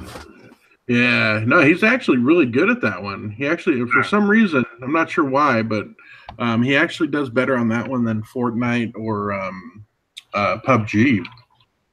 Well, H1Z1 is the long-term single life, right? Like, you only get one life. You don't respawn with any of the stuff. Right. Well, it's the Battle Royale. It's exactly like PUBG or Fortnite. Oh, okay. Or not exactly. I must have been thinking of a different game then. Yeah. I think I know which one you're thinking of. But I think it's called 14 Days or something like that. No, it's not right either. But yeah, I can't remember the name of the game that you're thinking of, but Yeah, well, there's a couple different ones like that. Yeah, where you kind of have to build your shit up, and yeah, you have to be really strategic about where you like set up your main base and all that kind of stuff, because you don't want people to know until you're strong enough to take them out. Right. That's the most basic strategy. I mean, obviously there's more, but still, even with those battle royale last one standing, like you really have to be careful. You have to strategize on that pretty well. Yeah, well, especially Fortnite, because they throw in being able to build up like what do you call it? Like you can actually build buildings. Like you can make walls around you. Like if somebody starts shooting you, you can literally build a wall around you. You know, and like they have to shoot the wall down, that kind of shit. Yeah, so there ends up being a lot in that one. And that one's it's a more cartoony looking one. I've seen that. Yeah, I've seen the different ones. I just like, I'm not into like first person shooter games to start with, so it doesn't really like ring my bell. Yeah. I used to be, but yeah, it's been years since I've regularly played any of those type of games. Well, they went too far, man. They went too far into reality. Like in reality, when you're shooting a gun, bullets are going to be a little bit off from where you aim. Like they're going to be pretty, like if you zero in your sights really well, they'll be pretty accurate. Right. But there's still going to be a little play. But in a video game, I just want the bullet to go where the fucking cursor is, not fucking every third bullet to miss, because it's realistic. I'm not in real life. I don't get to run around and like just shoot people all day long for fun. Yeah, because that's the thing, man. It's hard enough to fucking get your cursor on a moving target that's jumping and moving around. So yeah, to have to account for gravity and wind shear and shit. Yeah, it gets a lag. You have to account for lag. Because I was playing with Mike and Engelharth and a few other guys. And I was just getting pissed because I'm like, dude, I'm fucking shooting these dudes in the fucking head and it's not doing anything. And they're like, oh yeah, you're missing. You just don't realize you're missing. You're getting too caught up in the moment. And then they went and saw my footage afterward, and they're like, oh no, yeah, you actually just really bad lag. You gotta fucking aim ahead of them. Damn, dude. Because on my screen, it was like I was hitting them every time. They just keep running away. Yeah, the lag thing is such bullshit. Yeah, especially when because it shows you moving. You're moving forward, and then all of a sudden you're back in the spot that you were at 2 seconds ago. Oh, fucking rubber banding is the worst. Yeah, rubber banding is the worst when it comes to lag. Dude. But there's no way out of it. Like it's always going to be there. Like because everybody's going to have a different internet speed. Yeah. When the ping starts getting up, my son will not shut up about it, dude. He's like, I'm sure. I can't play like this. Yeah. Well, what is it in VR chat when I do the karaoke rooms? You always get one or two people that are like super annoyed that everybody's like not at the same exact time in the song. Oh, right. But the reality is everybody has a different lag, so it's never going to match up. They're probably singing exactly along with the song on their computer at home. Yeah, but there's a whole difference in lag between your computer and their computer, and that's going to come out as like being a little off time. Yeah. It's not like the people that are singing exactly what you're the same spot you're singing are actually matched up with you. It's just the lags are matched up. You know, I had people who were like a good like half a second to a full second almost behind me, or ahead of me. Either way, yeah, exactly. Right. And it's just like. Yeah, we're all getting up. We're all just fucking murdering some poor song that's probably not bad. Yeah, that's the point. That's supposed to be trying to sound good. Yeah, and then everybody's having a good time, and then somebody's be like, God damn, you guys are so fucking off. And you have to explain it. You're like, it's lag. There's nothing to be done. It's not something that can be fixed. Nobody's making a mistake. Relax. Yeah, just fucking have fun with it. That's what we're doing here. Yeah, New Nation says in Fortnite you just get higher than the other guy. Apparently, I'm hoping that's not what my son's doing at his age, but yeah, you never know. We both went the same way with that joke. Excellent. That was a terrible dad joke on both our parts. Awesome. I'm not even a dad, I still make terrible dad jokes. No. But seriously, that's what he'll do. He'll build up. Yeah, do the little pixel peekly thing where you're, You can see the other person, but they can't see you because you're peeking around the corner or whatever. Yeah. Oh yeah, there's all sorts of weird stuff. You want to build really up. Obviously he's talking about actually getting elevation. But yeah, no, my son, dude, it's amazing because I played that game, and maybe it's just, or I'm sure it's just the fact that I haven't done it that much. But like when I watch how fast he puts up his buildings, I'm like, holy shit, dude! Like how the hell do you get that fast and that good? That building up, like a 3-story building, it takes them like 5 seconds, if that. Yeah, it's pretty impressive when you watch players that actually know what they're doing. Build that shit up and then end up taking people out. Yeah, he's actually pretty good at it. He's actually a really good player. It's an interesting thing because it's strategy on the fly. It's like you really have to be like on the ball, ready to go, and have like at least a couple of different plans ready. Mm-hmm. Yeah. Oh, dude. Yeah, he did this one thing where there's this like this little building like compartment thing where you go in and there you can go to the left or you can go to the right. There's like obviously the building right in the middle. There's a left or right side, and a guy ran in there. And what my son did was open the door and set a trap right in the middle. So basically, the guy had nowhere to go. He couldn't fucking get out without going to the middle, and the trap would fuck him up and kill him. So he essentially just yeah, and the trap doesn't hit you. Like if you laid the trap, it doesn't hit you. Yeah, so you get the guy to chase you or something. You like run out and or just go in, knowing where he's at. You know what I mean? That guy's going to have to move around, and he's going to end up because the room is so small on either side that it's going to be if you're going to stay in that one little room, they're going to kill you really quick because you're not going to be able to move very far. So you almost have to come out of that room and then bam, and he doesn't see that, the guy didn't see him lay the trap. That's the other thing. That's the main part really is the fact the guy did not see him lay it. So he comes out trying to fucking, get some space or whatever.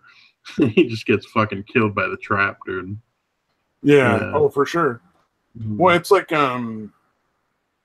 if you know what you're doing in the game I'm talking about, Sea of Thieves, you can get people to chase you and turn on them if you get you get the lead to the right amount, turn on them just at the right point, and you can just destroy them with cannon fires. They come straight at you thinking they're gonna ram your boat and sink you that way. Oh, right. You can just decimate them because like 9 out of 10 boats when they go for a ram, all the players run out to the front of the boat and stand up on the tip of it. Well, cannonballs kill them too. Yeah. So if you just launch a couple cannonballs, kill them, and put a bunch of holes in their boat, if you've done it right, like if you've waited and done it towards the end of the fight, there's a bunch of extra holes usually that they won't fix, and they'll just go down like a rock because nobody's there to repair. Yeah, I bet those people are fucking furious, dude. Like, damn it! I thought I was gonna ram that guy. Yeah. There's a couple things that people do that are just silly. So if you're on one of the skeleton forts during a raid, like people are going to come and try to get you. If you're in a galleon, one of the bigger boats, one of the smarter strategies is to just get all your sails up, raise the anchor. You won't move anywhere, but you can spin the boat around. And since they can take so many hits, you can just decimate with like 3 or 4 cannons firing while you pivot the boat on boats that are coming in and just really fuck them up. Nice. But for some reason, like half the people that sail the little boats, the sloops, do the same thing. But they're tiny little boats and can't take any damage. So if it's a galleon coming in, they'll do the same thing and then just get sunk because the galleon just shrug it off. Plus, they got 4 guys. They can have one guy down there just repairing holes as quick as you put them in it. Yeah. So they're essentially using shitty strategy, or the wrong boat. Yeah. Well, the thing is, if you're in a sloop and you want to sink another boat, never stop moving. Yeah, man. Never. They're so easy to sink. Are they faster or maneuverable, or just more maneuverable? They're only faster going upwind.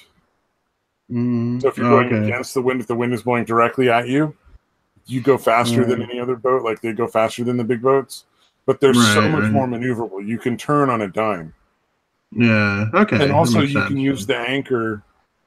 So you can do like an e-brake slide.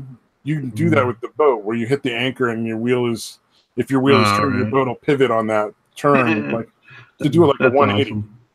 That's fucking awesome, dude. But depending on how far you turn your wheel, you could do a 90-degree turn instead, or a 45, and shoot somebody as they're going by. Like if you learn how to, gauge the speed and how far you want to turn your wheel to make the turn, you can drop the anchor and turn, 45, 90, 180 degrees. And on the small boats, pick up that anchor super fast and just be going again. So if you don't want to get caught, you won't. If you know what you're doing. Yeah. Have they ever done anything with the servers or had save zones or any of the shit that people have suggested? Or is it still they said they were not going to do that a long time ago. I knew they wouldn't. I think they should have considered it for like an option. Like you either load into like the game with safe zones or load into it without. Like I would not want to play with safe zones, but yeah, there should be people that want that. And as a result, there's not a lot of people that still play the game. Like it's their servers are not doing well, I don't think, as far as like they're not staying as full as they used to. Yeah. The thing that they're relying on, and it seems to be working, is they have like special events every couple of weeks. Oh, gotcha. So this last one, you could earn like these blue coins. They introduced these new blue coins, and you had to go sit on a bunch of like skull thrones that were hidden throughout the world on islands. Oh, gotcha. So there were 10 different thrones. 5 of them you could do on your own, and 5 you had to do with enemy crew members. So you had to sit down with an opposing crew on the same chair at the same time to get the money. So that was interesting, and that was really fun for like 2 or 3 days while everybody was doing it, and then it was just the same shit again with very few people worth playing with. Right. But I think they're going to keep doing that and keep adding to the game. I think it's going to be worthwhile in like a few months. Right. 6 months to a year, it'll finally have enough content to be like worth what I pay. And I enjoy playing it now. Like, so I mean, I don't mind playing it now. I just play solo a lot. Yeah. Although it sounds like, they probably should not have taken that hard line on the "we're never doing that" thing. you know, they really shouldn't have. Yeah, but they're going to introduce like alienating a good chunk. It sounded like there was enough people were interested in that type of game mode to justify doing it. From what you were describing. Yeah, the one thing it didn't sound like it was a majority, but enough people. It was probably, I would say, 25% of the audience. Yeah, and a lot of them just left and didn't come back. Yeah, see, that's kind of dumb. Well, I'd say probably another 10% would have enjoyed playing on those servers occasionally. And one of the things they've added now that I think is probably going to kill the game for a lot of people that play solo, and they're going to lose a huge chunk of their audience, is they had a short-term quest. It was the Megalodon. It was this giant shark you had to go kill, but it was only in one little spot on the map. Like you had to have 5 people, which means you had to have so many like opposed 2 crews working together to summon it and then kill it. And it was like a big event, and you got special stuff for it, like a special skin for your ship and like outfits for your character and stuff. Oh, right. Nice. Which was cool, and it was fun for fun for a couple days, and then like whatever. But now they've introduced like basically like baby megalodon sharks, so they're like half the size of that big monster one, and they just show up at random throughout the world. Well, that's all cool and shit, but if you're sailing solo, it's ridiculous because there's no way you can survive that. It just means you're going to lose all your stuff, and there's no way to predict or strategize. Yeah, that sucks. So it's just random chance instead of skill at all. Yeah, and it was bad enough when they had the Kraken running around, because the Kraken you might run into once in a blue moon. It's not super common. But it seems like this shark thing is super common. Yeah. So I'm hoping it'll be like maybe for a week or two, it'll be like, oh, it's this new thing, so they made it really common. And then it's going to be like back to like, you know, the kraken you might hit once in a blue moon, the shark you might hit once in a blue moon. Yeah, they'll adjust it to make it a lot more rare. Since so it won't be as common. I think after a couple weeks. Yeah. Well, at least they do that kind of shit. Yeah. Oh, the kraken is the easiest fucking shit too in the game. It's just a bunch of tentacles that go up around your boat. Like, you literally can go under the water, and they made the water pitch black so that they didn't have to create the kraken's body. Oh, wow. And all you do is shoot the tentacles with your cannonballs for like 5-10 minutes, and then it goes away. And it's like, you beat the kraken. Good for you. But it doesn't die or anything. It just goes away. That's crazy. And so you're like, you don't get any loot for it. You didn't get any loot for killing the fucking megalodon shark. You don't get any loot for killing the little megalodon sharks or fighting off the kraken. So it's just it's a pain in the ass with no benefit. Yeah. That's crazy, dude. Like, it should give you something, XP or even just a little whatever. Just a little reputation boost. Yeah. So that you move up on a level or something. There should be like a Monster Hunter level that you get some sort of skins for, and you get like special reputation for killing those things, the kraken and the megalodon and stuff. Because I'm sure they're going to introduce more stuff eventually. Right. Supposedly, at some point, there's going to be like a mermaid war that you're involved in. So that should be weird and interesting. Yeah, that's fucking crazy. Well, the way they figured out if you fall off your boat, the way to get back on your boat is once it's a certain distance away, a mermaid pops up and teleports you. Oh, nice. Because otherwise, if you're sailing your boat and it's just sailing off, like you just lost your boat. So nobody would want to play. Right. You might as well just drown yourself or whatever. Yeah, that'd be the only way back on the boat or something like that. And nobody'd want to do that. It'd be a huge waste. Yeah. Good for the mermaids. That's nice of them. Care for the mermaids, yeah. So there's going to be a mermaid war. So eventually there's going to be mermaids that are like bad mermaids. That I'm guessing are going to start attacking boats and climbing on and teleporting you out into the ocean or something. Jesus. I don't know. I'm expecting it to be interesting. Yeah. It should be interesting what they do with it. I don't know where it's going to go, man. It's what do you call it? So far, they've done fairly well. Like, the stuff with the game is all right. I'm not a huge fan of you have to work with enemy crew members. I don't agree with that. Right. That sucks. You spend way too much time just going after, like, other crews to steal their loot. So, for the first day or so, everybody wants to work together, and they really do work together. But then after the first day or so, there's just all these fucking kids who are assholes who just try to kill everybody and keep them from getting it. Yeah, that sucks. Whatever it is. And it's like, oh, come on, man. Like, that's not cool. Like, yeah. You didn't have a bunch of people trying to kill you to keep you from getting it. Don't be the douchebag that screws over everyone else now. But the benefit is, because there's only like 16 people on a server, usually what will happen in those cases is everybody else on the server will just gang up and just destroy that boat. Yeah. They'll fuck them up and make them rage quit themselves. Or they'll, instead of sinking the boat, they'll get on the boat and just kill them every time they spawn back on until they have to give up and like scuttle the boat, which is they sink their own boat. Or they have to just quit and find another server to play on. Yeah. People will do that. If you're really bad, the rest of the server will they'll deal with you. Yeah, they will find a way to correct your behavior. Yeah, like what was it? Me and one of the guys I sailed with, Bob, this guy, we've sailed a lot together. He just seems to have like a similar schedule to when he can play as I do. And we ran into these little kids. Like, they sounded like they might be like 9 or 10. And they're just learning the game, not really figuring anything out. But they're super nice. And we're like, okay, cool. We're not going to mess with them. They're not messing with us. We'll just hang out. And we gave them a couple pointers and went on our way. And then later on, we saw their boat getting attacked by some other dude. So we sailed in and sunk those dudes. Yeah. And then we split the guys that were trying to sink the kids' loot with the kids. So it's like, sometimes you get like the kind of the good guy sort of thing that happens where you run into people that are cool. Yeah. So it balances out. Awesome. But that was hilarious because those dudes were so mad to get sunk. They're like, "You double teaming cunt!" Like, fuck you. You're fucking picking on noobs, fucking assholes. We're just like, although they might not have known, but we're just like pirates. You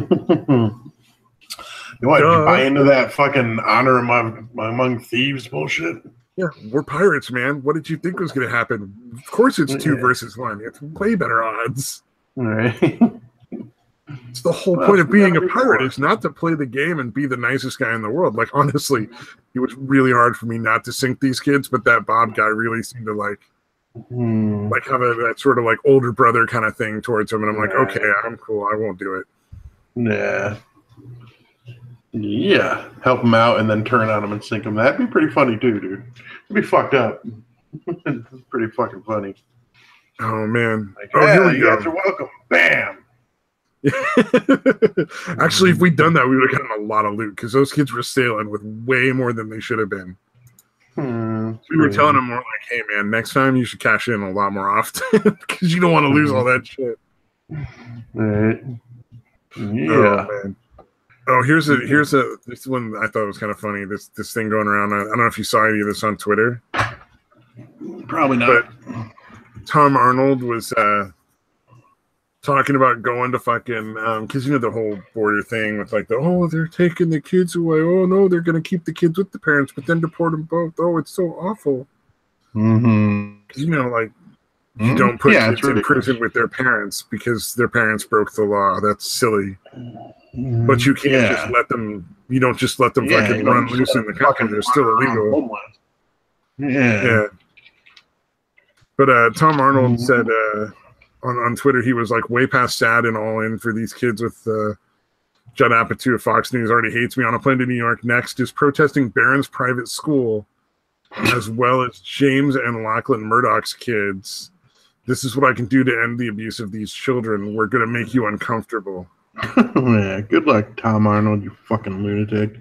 Did he fall off the wagon? Here's the next. No, wait. Here's the next one because people started reporting him to the Secret Service because that's technically a threat against the president. It's not legal. Right. I mean, it's not like they're not going to do anything, but you're technically kind of crossing the line there. The next one is, dude, we can protest at the White House too. Also, Melania takes him to school. We want to have a word with her. If we see babies tomorrow, we're going to Kushner's kids' school. Don Jr.'s kids are already working at Hooters, so we'll protest there for lunch. Christ, fucking like, what a fucking psycho. And then fucking Peter Fonda was talking about locking fucking Barron Trump up in a cage with fucking pedophiles. Jesus, dude. You should lock him up in a cage full of pedophiles until they let the kids go. What the fuck is wrong with you, you fucking psycho? Yeah, like, dude, this Trump derangement thing is this Trump derangement syndrome is really fucking fascinating to watch. It's fucking like, amazing. I mean, like, honestly, it seems like it's way the fuck over the top from where it was like a little while ago. Right. Yeah. Well, it was just like people didn't like each other because they were opposing political parties, but now it's suddenly like fucking gloves are off, dude. Like you can. Oh, okay. I thought you meant like since Trump got elected to now, but okay, you're talking about like over the last 20 years. I mean, like when Bush was in office, you didn't see people being like, let's find fucking Bush Jr.'s kids and fucking put them in a cage with pedophiles. Like that's way too fucking far. Yeah. No, that really has been just probably the last like what 2 or 3 years, really, if that. Yeah, it's really ramped up since this last election cycle, really. Yeah, I mean, like what was it they were calling Obama like Obama? Yeah, like nobody was going after his fucking kids, dude. Yeah, I mean they made fun of when his kid went out and smoked weed, but that was like, because that was one of those things where it was like, you're anti-drug. Here's your fucking kid smoking weed. Right. But I don't know, man. The whole thing is it's insane. Yeah, it's really bizarre. Like, dude, he's actually doing a halfway decent job. I know you don't agree with everything. That's fine, but Jesus. How can you fucking hate anyone that much, dude? I heard my fucking parents sitting out in the garage talking about how he's gonna like take over like a dictator. He's gonna start running the country permanently, and they're not sure what they're gonna be able to do about it. Jesus, dude. Like that he's trying to make himself president for life. Based on fucking what, man? Right. He's done nothing. Reality doesn't fucking mesh with that. Nothing he's done is even remotely close to shit like that. I would be surprised if he wants would want more than 2 terms, dude. Dude, honestly, I would be surprised if he wants to run for a 2nd term with the amount of hate he's getting. He might do it just out of fucking sheer cussedness. Yeah, I could see that. That's probably the only reason. I think if everything went kind of well, and he caught like maybe a little bit of shit here and there, he'd be like, you know what, I don't want to do this again. I proved to myself I can do it. I can get elected president. That's really all I was after. I'm out. Yeah, exactly. But you guys somehow, you're not really wanting to help anything. Yeah, fuck it. But for more of it, like, so apparently some chick who works for the Department of Justice was harassing the fucking Department of Homeland Security's chief to make leave a restaurant. Yeah, wasn't there a bunch of them though? She was part of it, but she got fucking called out big all over Twitter. Yeah, I don't know, man. Like, part of me is like, do we really have to sink to the same level? But the other part of me is like, well, I mean, everybody gets fired for this stuff now, so yeah. Is it like, I guess that's just what happens now? I mean, yeah, you got to lose your job if you stick your head out at all in any fashion. Yeah, although, so, dude, I don't know, man. What was really funny is the guy was yelling shit at her about like asylum seekers and shit. It didn't apply. If somebody actually went to a port of entry and was seeking asylum, they're not breaking the law. And the guy was throwing that at her, like fucking berating her for that shit. Like, you guys are taking these people that are only seeking asylum and you're ripping their kids away. Like, no, that's not happening. Yeah. They're not getting arrested if they're doing it the way they're supposed to do it.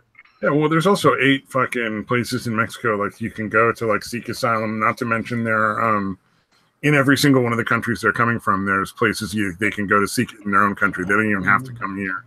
Yeah. The thing is that realistically, being in a poor country is not a reason to grant asylum. Yeah, it's unfortunate for them. It sucks, but dude. Can't take in everybody that wants to come here. Well, it's unfortunate for everybody that does it the legal way too, but I don't see why you should get a fucking free pass because you brought a kid. Yeah. You shouldn't just immediately get to cut in line and get a free pass. Definitely not. Yeah. I mean, that's ridiculous. It's absurd. The whole thing is it's just they're just trying to force open borders. Yeah, they actually proclaimed that, which I was surprised because I didn't think they were ready to out their agenda. That they really literally want to do away with the fucking ICE and fucking all that shit. Yeah, there's 13 Republican senators who are trying to get John McCain's on there, no surprise. The Republicans who are calling to say that they should just let them go. They should just bring catch the people that are coming in illegally and then just allow them to go loose in the country. Yeah, it's fucking ridiculous. I think McCain's got a fucking tumor that's pressing on his brain or something, dude. I don't know, man. Dude, look at how many 13 Republicans. That's pretty ridiculous. They're all senators too. Yeah, that's fucking. And then you had like the opportunity for the Senate to fucking resolve the issue, and they refused. Yeah, because the 49, the band of 49, I guess they call them, with the Democrat senators were like, no, it's not for Congress to fix. I'm like, fucking, it's not. Do you understand how the country works? Because it seems like that's exactly who needs to fix it. Yeah. Never have come to a presidential act or an executive order. Only be temporary. Yeah. There's again, kind of like stopgaps until Congress does its fucking job. Yeah, Matt Medelman says Obama's reign is what started it. If you disagreed with anything he did, you're a racist. The dividing line. Yeah, it's just gotten wider for sure. Yeah, stay in your own country and try to fix your own country instead of coming to ours and bringing your crime and stuff here. Like that's my opinion. Yeah. For most of it, if you're going to come here legally, that's totally different. Yeah, exactly. If you're going to follow the legal things, that's fine. I don't care. But if you're coming here illegally, I don't want you here. I don't want you coming here committing crimes and bringing all your fucking criminals and shit. Yeah, and I love how upset they get that he wants to switch it to a merit-based immigration system. That blows my mind, dude. Yeah. Like, Well, it never should have been anything but that. It should be random fucking chance. Yeah. Yeah. Just let in whoever. We need this many from this country and this many from this fucking race or whatever. Yeah, it's ridiculous. Like, dude, if they can enrich the country, fuck, let them in. Why would you just a random person that happened to have their number called into the fucking country? Time magazine done fucked up. Mm-hmm. The little girl that's crying on the front of their magazine, that they have her standing there crying and Trump just looking at her. Oh, right. She was kidnapped from her fucking father by her mother and brought here. Yeah. She wasn't even fucking like, and then she wasn't separated from her parent. Yeah. Yeah, it's a fucking hoax, the way it usually is. Yeah. So she left with her mom. Like, she didn't actually get separated at all. Mm-hmm. From her parents at all. So it was really fucking funny because the one big thing that they were showing, well, and then a lot of the pictures they're showing are from Obama's presidency. Mm-hmm. Yeah. It's fucking amazing, dude, what they're willing to go to. Yeah. So Matt Meadows talking about political asylum is one thing. I have a Czech friend who has his government threatening him and his family. Yeah, I'm not talking about legitimate asylum claims. That would come under legal immigration in my mind. Yeah, I'm talking about like, you don't like living in your country because it's poor there, and you want better opportunities. Like, I'm fine, but follow the rules that are in place and wait in line for your turn. Yeah, and while you're at it, just as hard for everybody else that's doing it that way. Try to learn some kind of craft or whatever that's going to increase your odds. Yeah, well, and it's just as difficult for all the other people who are on that list who are waiting in line and doing it the right way as it is for these people that are coming in illegally. There's no difference in how hard it is. Mm-hmm. Yeah. So I have no respect for the people that are deciding that they're more important than the people that are taking the time and putting in the work. Yeah, exactly. Yeah. Or the people that have been here for fucking ever and have never bothered to do the right, go through the process of making themselves legal. Well, and I spent a couple of years working at a company with a bunch of people who were like first generation in the country. Mm-hmm. And they were awesome, man. Like, they fucking kept me from getting scurvy at one point. Literally for 6 months I was in such dire straits that it was like I could pay my rent and my bills and then afford enough ramen to eat like 2 or 3 packs of ramen a day. God damn. I was just that. Well, it's fucking California, dude. Right. Yeah. The phone bill. There was when the power bills tripled. So suddenly the power bill is tripled, and a bunch of my hours got cut. So all of a sudden, I went from making like $1,600 a month to making like maybe $1,000 if I'm lucky. Yeesh. That's fucking horrible. Yeah, and so I was spending like $500 on rent, and then paying like $200 or $300 in just the electric bill. It was just ridiculous. It was obscene. Yeah, no, I've been there. There was when I had first moved up to Phoenix area. I had hardly any money. So basically, what I would do is I would wait each day. I would wait until I was absolutely fucking starving, and then I would go. There's a place I don't think they have them anymore. They were called Eats a Pizza, and it was basically a buffet. It was like $3, dude, and you could eat as much pizza as you want. And the pizza was not particularly good. You know what I mean? But it was $3. It was $3, man. I'd have done it. Yeah. No, what so I would really do nice one huge meal a day of nothing but pizza. Yeah, what I was really benefited from was, I was working with all these ladies from like different parts of Asia, like Thai, Laos, Cambodian, Chinese, Hmong Chinese, all the different like countries in Asia mostly, and a few people from like South America. There's like a Guatemalan kid and some people from Mexico. Right. All legal immigrants, by the way. But fucking like these Asian ladies would just come by and put vegetables in my fucking noodles. Yeah. Oh wow. So they would just like add vegetables or like meat or something occasionally, like, and they would like apparently like take it in turns just because I was obviously so like, and I'm working my ass off, and I eventually got a second job and it was fine. But like for like 6 months, I was on nothing but ramen. Wow. And that's a long people time, kept me from getting, like fucking some sort of lack of nutrient, fucking disease like scurvy or some shit. Right. Yeah. So any fruits or vegetables. It was just noodles all the time.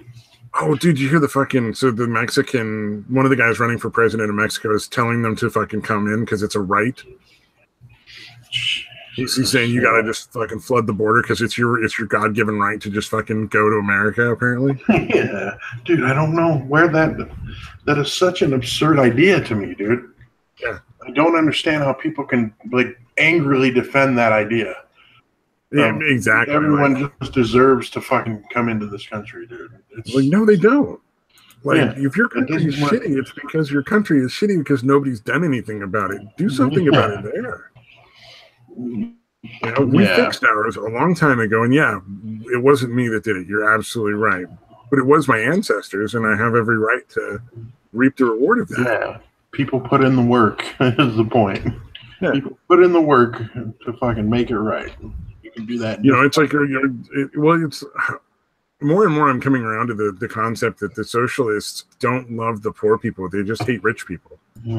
Right. They just want to take, fucking destroy anybody who makes money or does anything with their fucking life. It's like, Jesus. Yeah, they hate rich people and they hate work. So they want to be able to just get shit without really having to work for it. You know what I mean? Yeah, because it's like, man, if you're going to a job and you're not doing anything, it's like, you can't. I just like, why should you have all this extra shit for nothing?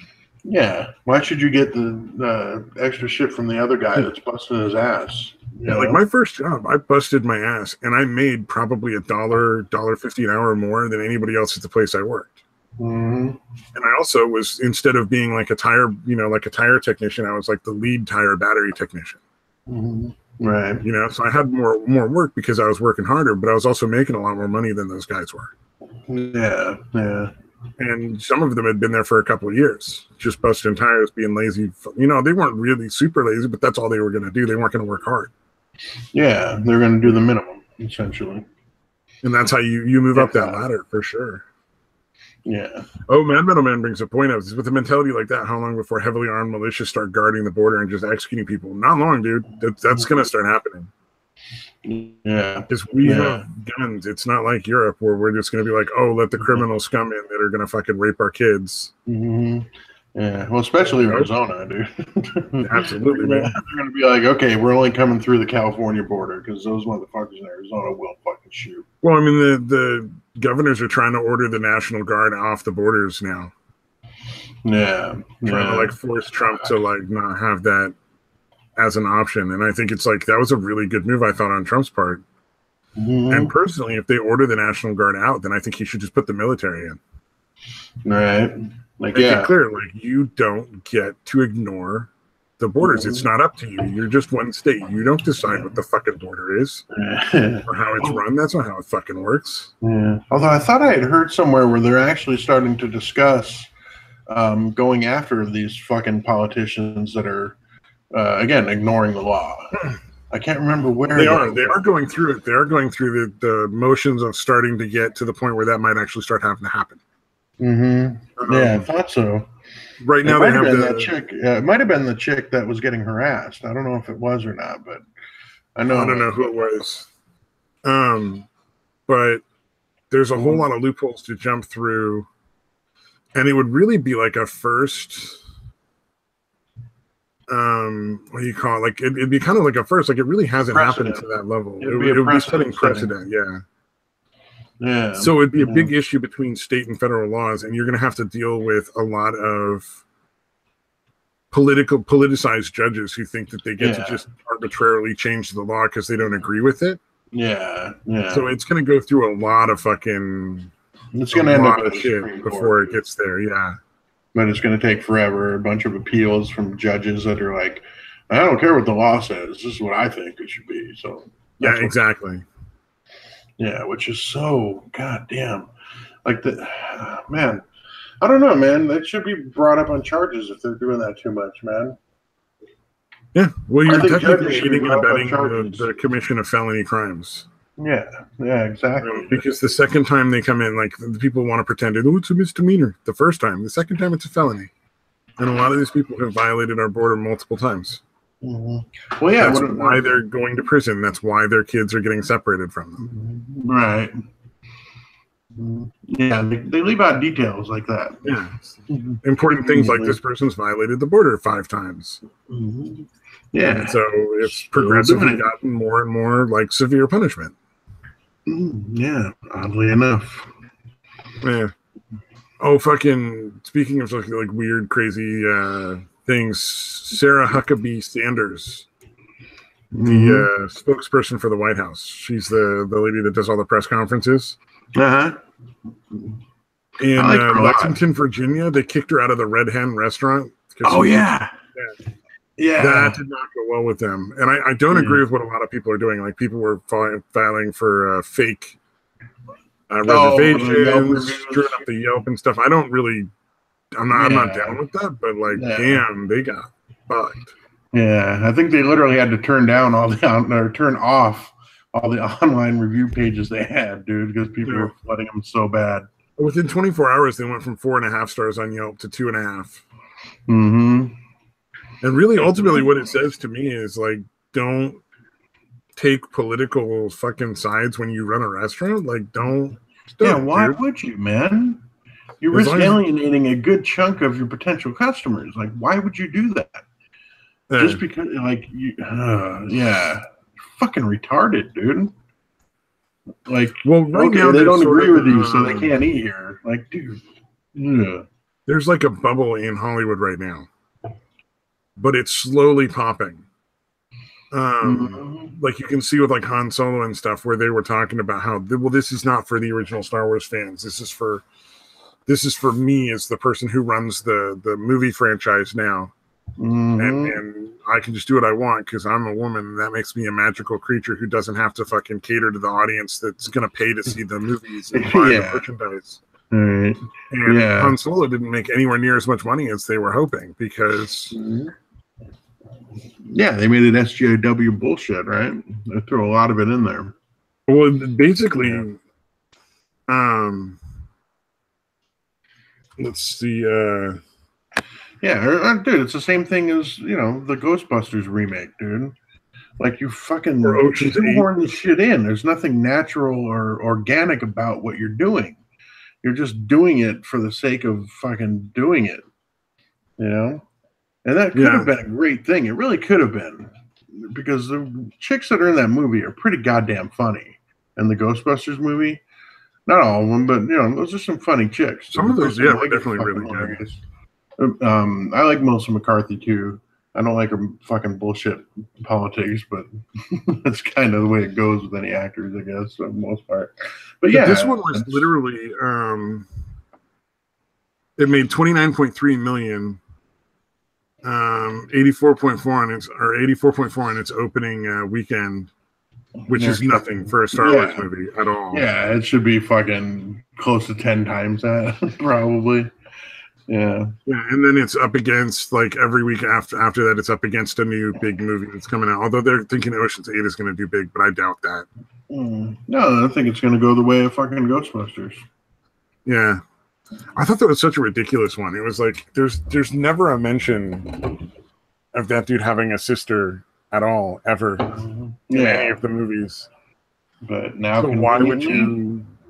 Why not just make a lady heist movie and call it something else? Like, you don't need to call it Ocean's 8 because it really doesn't have any connection. Yeah, that's the thing. That's what I'm saying. They shoehorn this shit in for the sake of diversity, and it's just, it feels forced, and it's not entertaining. Yeah, Mad Metal Man says Solo was garbage according to everyone I know. But the thing was, the fans of Star Wars made a concerted effort and basically were like, spread the word, this movie tanks, we're not going. Because that lady came out and was talking shit about the fans and saying, well, this isn't for the fans from way back then. This is for the new fans. This is for me. You're not important. Wow. Oh, well, it turns out they fucking do matter because that's where you were getting the bulk of your fucking cash. Yeah, no shit. Like, do you know how fanatical, like, Jesus Christ, dude, I don't know if there's a franchise out there that have more fanatical fucking fans than Star Wars, dude. Star Trek maybe is the only thing that comes close. Yeah, but I don't know that either surpasses the other. They're like the Well, that's what top I'm saying. ones. Yeah, they're probably the Yeah. closest in like the same, essentially. But yeah, why would you say that? What the fuck is wrong with that It's bitch? insane. Dude? So fucking arrogant, dude. Well, even fucking Luke Skywalker, I forget his name. Yeah, Mark Hamill. Mark Hamill, who's still a fucking loony lefty, was saying that these were not the movies people wanted. They were going to be not good. No, he was like pissed with how they fucking wrote Luke, dude. Yeah. Yeah. I mean, he still obviously he did it because still it's a lot of fucking money, but right. You know, he was like, "These are shitty movies." Right. Like the fucking blue milk walrus scene was maybe the stupidest thing I've ever seen in one of them. Oh my god! Was that the milking thing, or he fucking is milking a walrus, a walrus creature with blue milk that comes out? And I get that it's sort of a funny reference to the blue milk that was in the original Star Wars movies, because they had blue milk on the table with dinner all the time. But it was just so dumb because he milks this fucking walrus and then angrily drinks the milk while looking at the fucking girl. Wow. And then walks off. Like that was his fucking big move. Like there's absolutely no fucking point to it, or was there no purpose? It was just fucking dumb looking. Wow, that's fucking amazing. But like I said, it was just he pissed at this bitch for no good reason and angrily drink this weird fucking milk. Yeah. You just fucking milked the fucking. Well, as soon as they turned the Force into midichlorians, although they didn't really mention a lot of that this time around, these new 3 movies. Right. So far in the first 2, they really haven't talked about midichlorian counts and that kind of stupid shit as much. Like it still gets mentioned, but not to the extent it did in the prequels. Right. But really, I think as soon as they started talking about midichlorians, I was just like, all right, done. Yeah. Like I'll still watch the movies, but I'm not that interested. Like they'll come out on Netflix eventually. Yeah, no, I was amazed because I went and watched The Force Awakens. I actually liked that one. It wasn't great, but it was good. Pretty decent. Yeah, the first one was pretty decent. The second one was not great. Yeah, or even Rogue One. I actually liked Rogue One. No, Rogue One was good. Yeah, Rogue One was good, but the second Star Wars was terrible. Yeah. And apparently Solo was equally terrible. But the first sequel movie, I forget what it was, like The Force Awakens, and then what is it, The Empire Strikes Back or The Rebels Strike Back or something like that? What the hell was the second one? Wait, there was The Force Awakens. The Last Jedi was the most recent one, right? Maybe that's what it was. Yeah, The Last Jedi. Yeah, the one that just came out, or a bit more. It was essentially, it was like let's concentrate on as much diversity as possible. Yeah. It was just a diversity movie, like, but they wanted to make it all about like, well, this Asian character and this black character, but without any real story. Like, it just didn't feel like there was any real story to any of it. It was all just kind of dumb. Yeah, really weird, man. It's like they just had to go as far out as they could and stretch to make it so that somehow, this was fucking ridiculous, somehow this emergency mission of like a black dude, an Asian chick, and an Asian chick were going to save the whole fleet. Oh, and a white dude. And we're going to save the whole fleet by leaving in the middle of this like fucking epic starship chase. and going out and getting help. Yeah. And it was just one of those things where you're like, this doesn't really make sense. If they could just leave, why doesn't everybody else? Right. If it's that simple, why doesn't everybody just fucking go? Like, if these dudes can just leave, like, you can get more starships. Just fucking leave, because if all the rebels are dead, they ain't much rebellion. Right. It was real dumb. Yeah, so it's like they're not even trying with the plot. They're just like, whatever. Lazy writing. It's like space has a lot more directions than like left and right. You know, up, down, sideways, angles, all fucking 360-degree spherical fucking range. Right. So, number one, how is this chase working even? especially when you consider that there's like hyperspace and stuff. Yeah. And number two, why is everybody in the ships that are getting chased staying in one group? Yeah. For that matter, and and also why are all the other ships doing that are chasing them? Like, wouldn't you plot out an angle to eventually catch them or something? I don't understand. Yeah, that is fucking. It's an empire. Is this all the fucking ships they got? Because it seems like they should have more. They can send from somewhere else in the universe to fucking hyperspace jump in front of these people. Yeah, corner it really them doesn't seem complicated. Yeah, not a lot of strategy going on. Yeah. It's like in fucking the original Star Wars movies when Han Solo's like, well, we got some moves to get, we've still got some maneuvers we can do to get rid of them. So they just sail slightly to the side. Right. Just like slightly off to the side, they just move. Didn't they do? Wait, was that Family They did that Guy? a bunch of times throughout the original three. I think Family Guy made fun of them for that, dude, in their Star Wars thing. Oh, so many people have mocked that because it was one of those things where it was like, it's even watching it, you're like, wow, dude, that's really fucking bad. It's fucking sad. Like, as a kid, it makes sense. Like, when you're a little kid, you can be like, oh, okay. Yeah, it doesn't take much, dude, as a kid. Yeah. Get a Dead Space live action movie? I don't know what Dead Space is. Oh, the game Dead Space? That would be interesting because that's kind of like that's like a jump scare game, or at least the original one was kind of like you're stuck out in this ship that's essentially infested, like kind of broke down, but infested with all these fucking, what the hell do they call them? Necromorphs or something like that. I forget the name, but yeah, it's basically infested with it. And there's a lot of jump scary type shit, kind of like Resident Evil. The Resident Evil movies are fun. I like those. Right. Yeah, but no, I was talking more about the games. You know how they do a bunch of jump scare shit at you. Yeah. Yeah, Resident Evil was legitimately a fucking scary game for me, dude. I want to watch. What was it?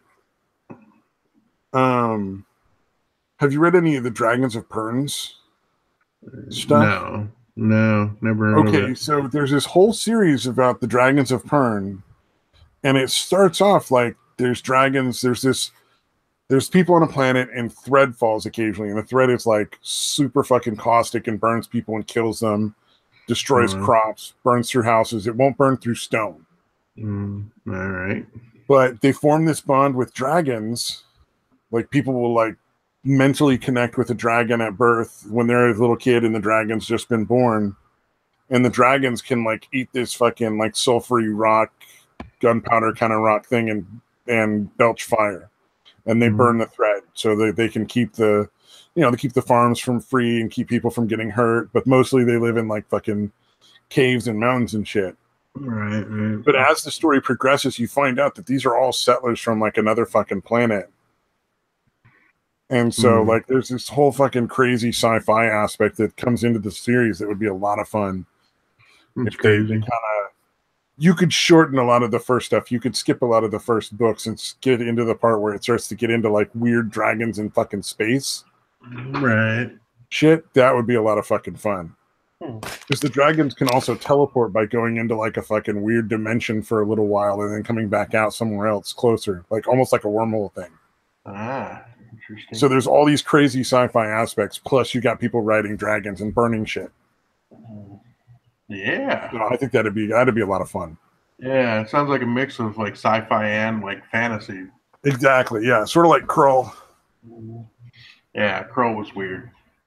The fucking horses, the flaming horses. Yeah, it had some like sci-fi aspects, but mostly fantasy kind of thing. Yeah. These Cyclopses get to tell the future, but the only thing they get is, they're when fucking they're gonna die. Yeah. Like Jesus, dude. That'd be the most depressing fucking race on the planet. Right. So how are you gonna go? Feel like the only thing I'd want to ask taking a shit on the fucking toilet. Right. I have a heart attack. I'm gonna have a heart attack on the fucking toilet, man. All right. I don't want to fucking talk about it, all right? Right. God damn. It's literally the worst way to go.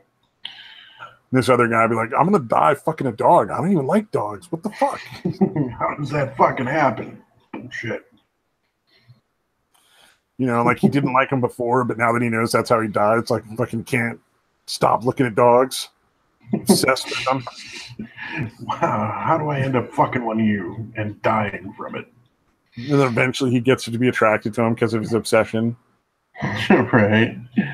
Like it was a self-fulfilling thing, dude.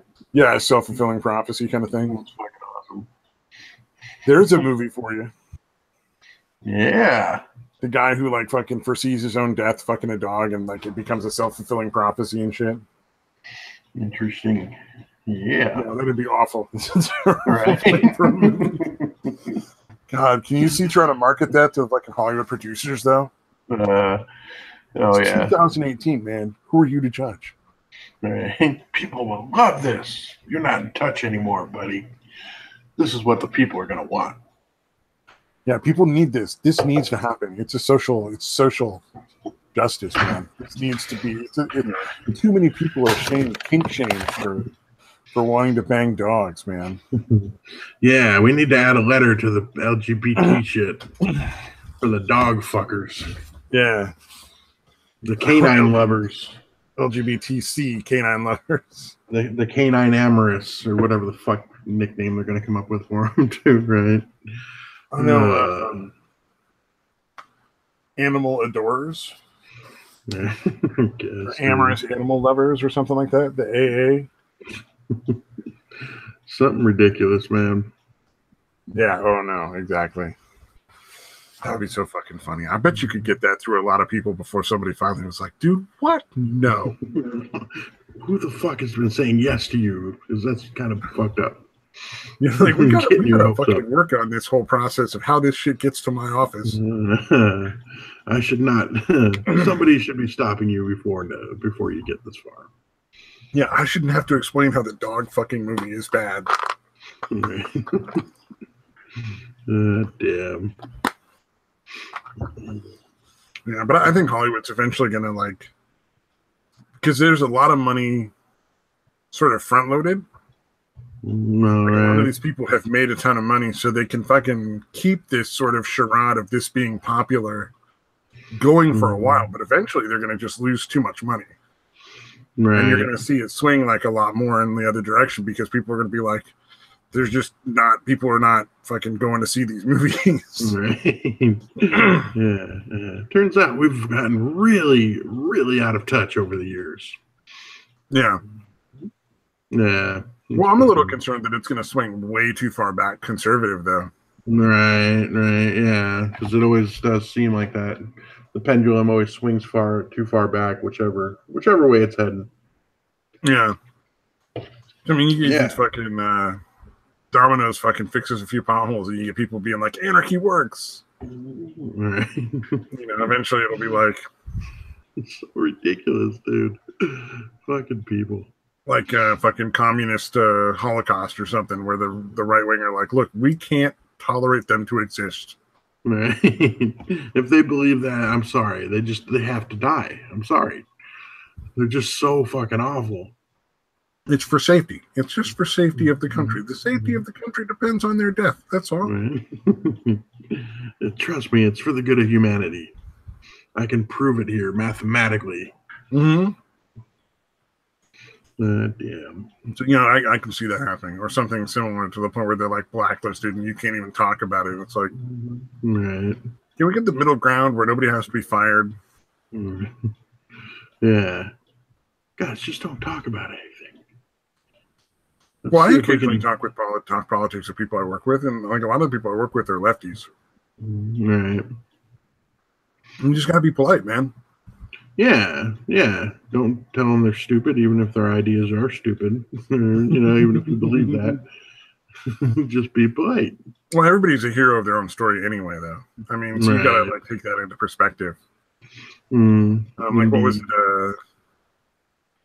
A fellow who does a lot of YouTube videos, Dark Matter 2525, and he makes a lot of fun videos if you're like an angry atheist. I like his stuff, dude. A lot of it's pretty good, dude. But that dude is so fucking full of himself. He thinks real highly of himself. Yeah. He'll fucking talk down to people all the time on Twitter in such a fucking hilarious way. Where he'll be like, well, yeah, maybe you might think that if you don't take the time to educate yourself and and carefully curate your feed so that you get like multiple points of view, so that you're not confused about reality, man. And it's like, Jesus. all right, dude, you're fucking above everybody. I get it. That's not fucking normal for every human to think that. You're special. Yeah, it's fucked up, man. I like that guy's videos, and oh, dude's funny as fuck, man. And to be fair, like when you shit on him for it, he fucking has a decent sense of humor about it. Because I shit on that dude on Twitter a lot. But like every once in a while, I'll get him a little bit. But it's like I'm just like, you got to realize that you're doing this sort of ridiculous, arrogant, better than thou or holier than thou thing in such a really typically human way that it's really funny. You don't see like how silly you look. Yeah. That's fucking crazy. Yeah. But his videos are great, man. I don't have anything to say against that. And he seems like a nice dude. It's just, this is one little fucking thing he misses. Yeah, no one's perfect. Yeah. And like I said, he does seem to put a lot of fucking effort and shit into his videos. Oh, yeah. Yeah. Well, they're fucking hilarious. He's hardcore, like, atheism, though. Like, he's all about, like, I'm going to fucking disprove the Bible, man. Right, yeah. No, he is. The Bible ain't true. Right. Yeah. Not a whole lot of people still taking it that seriously. Oh, one of the ladies I work with, and this lady, she's the sweetest lady in the world. She's just not terribly bright and awful at being on time. Like, she's not interested in being on time at all. That's fun. I was talking with her about phones, and I'm like, yeah, it's like suddenly you have the sum of all human knowledge on your fucking phone in your pocket. And she legit stops and she's like, forgive him, Lord, for he knows not what he talks about and shit like that. Wow. She'll pray for me and shit once in a while. It's pretty funny. That's fucking awesome, dude. She means well, dude. I'm not offended or anything. I think it's funny. Right. But yeah. It's so silly. It's like, really? I think that's the thing that I'm talking about Google. I think he understands. Yeah. Please explain to me which commandment I'm breaking with that statement. Yeah. Well, God is the sum total of all human knowledge. Oh, okay. He's omnipotent and omniscient. He knows all and can do anything. Yeah. All powerful, all knowing. But it's like, I think if he's all powerful and all knowing, then he knows my intent. So he knows I wasn't trying to blaspheme. Yeah. Yeah. He should definitely be aware. But it was really funny because she was like serious about it, and I'm just like, no, I can imagine. I can imagine the type of person you're talking about, just so fucking intently praying for your soul. Yeah. And she got a little huffy when I was talking about how it was crazy that Trump was one of the first Republicans to really secure the evangelical vote while openly supporting gay people, like walking across the fucking stage, carrying a fucking rainbow flag, making it clear, like, I don't fucking care who you're with. Like, that doesn't fucking matter to me. I just want you to pay less taxes and start a business.